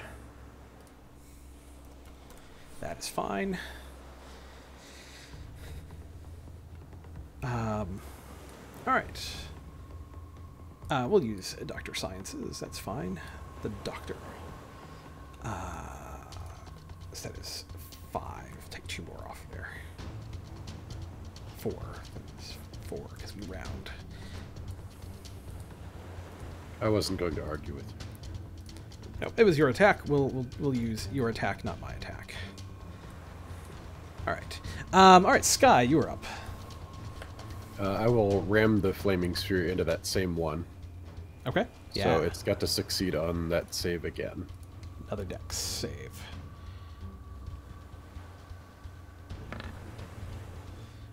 It succeeds, definitely. If you want to roll the half damage one more time. That's more like it. There you go. So 5 damage. All right. Jarrus is up. I'm going to take another stab at this same. I don't remember what they're called. The same one that I attacked before. All right. Yeah, with your 10-foot range.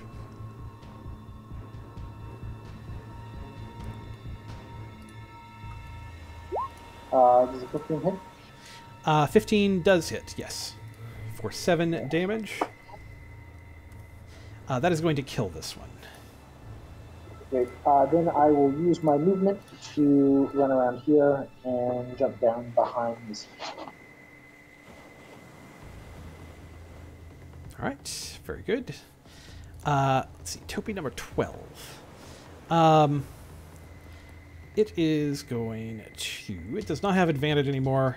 It's going to use its Venomous Claws against Golia yet again.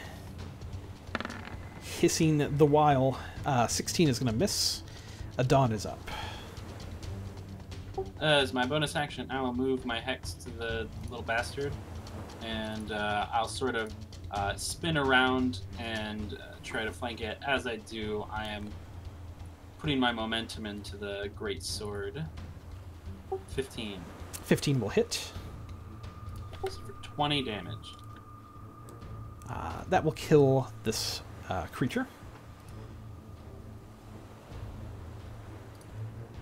All right. And that'll end my turn. Red is up. Okay, I will Finish him off, sidle Red. up to this thing and attack with advantage. 10 is going to miss. And my bonus.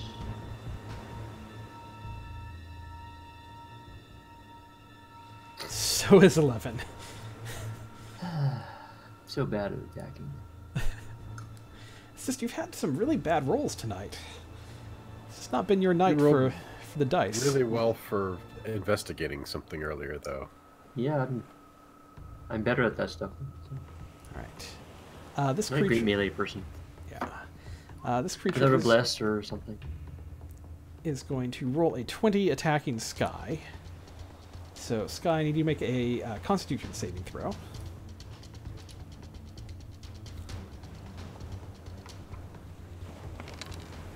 You very much save from that. You're just going to take the 8 damage.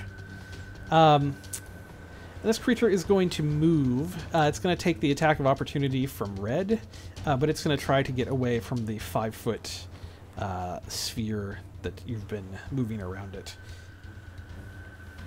But I still have advantage because it was flanked or not? Because it's moving. It's just a normal. Just going to be a Does that normal. matter on? Yeah, no advantage on the attack for this. Yeah.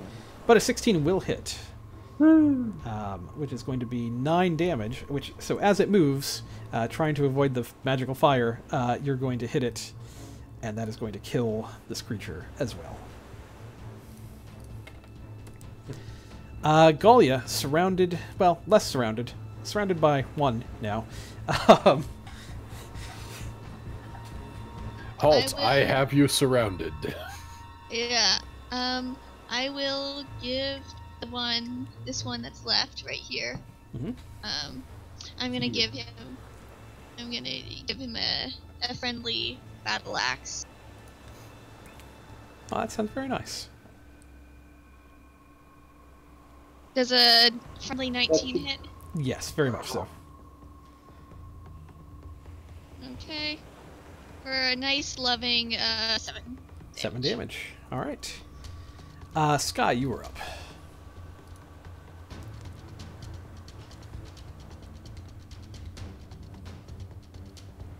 Let's see. I need to measure this.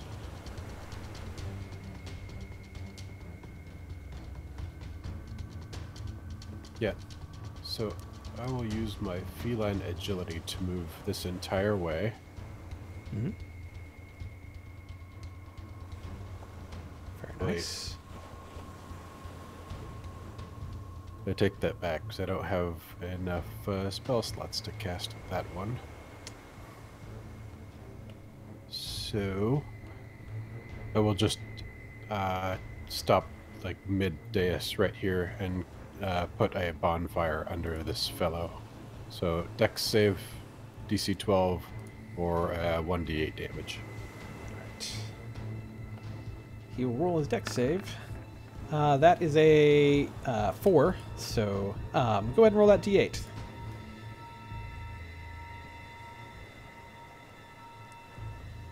Six damage is going to... This fire is going to erupt from underneath him and consume this creature. And he is dead.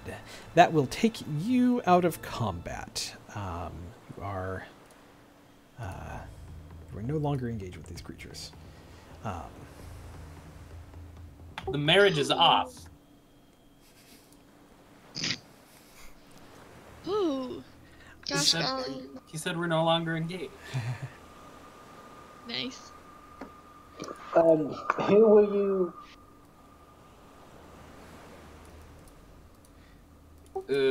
Golia, are you okay? I'm gonna take a nice seat on one of these. Rotted One of couches. these. I'm just gonna kind of do the traditional done with life flop. And just be like, I am not doing very well. This temple does not like Lathander, I can tell.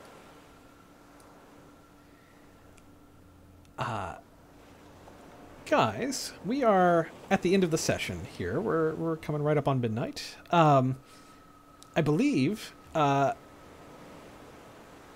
Doc, correct me if I'm wrong, but I think you have explored the entire temple here. I think we have been in every place. I Yeah. feel like there are things that we missed, but those were just bad rolls. Yeah. So obviously we can pick up next time if there's anything else that you guys want to do in here. We can definitely do that. But I think that completes most of the dungeony crawling part, and we can kind of really jump into if there's any roleplay things that you want to do in here or anything next session. We can absolutely do that. Let's also, just while we're at it here, we might as well divide up some XP. Let me make sure we know who's getting it. Born wasn't in any of the fights tonight. Just, He was not. That is just in correct. case you... Yeah, I'm just making sure that let's see. I've got Red, Jarrus, Galia, Sky, and Adon active. That seems to be like who I want to give this to. So let's see what sort of XP that you all get. Wowie! Yeah. 890 is very nice. There you go. There was some sweet roleplay XP in there. There was some killing some pretty good monster XP in there. Plus that 1,000 platinum or 100 platinum worth of bones that you found. That's pretty solid. That was a good night of D&D. Those Zorn creatures are ridiculously cool. By the way, they basically they exist to eat metal, as you figured out, and they're not. All my gold. Yeah. You We got got enough to replace. Yeah, you got probably 2/3 of your gold back, Brad. If you want to have 200 gold back, you would be able to salvage some digested coinage. Those things are really cool. I enjoyed bringing it in. They're elemental, like earth elementals? Yes? Yeah? Which thing? The metal thing. Oh, the Zorn? Let's see what it is. I'm not sure if it's an elemental or an... let's see. When you said it was... Yeah, it is a type of elemental from the plane of Earth. There's a lot of them in the Underdark, apparently, and they sniff out precious metals in the dirt. I should have known about that. You never rolled a history check on him. I didn't. I'm a little bit confused about the primordial language. I think I read somewhere that it's all the different elemental planes have a different dialect, Aquan, Terran, but they're all the primordial language.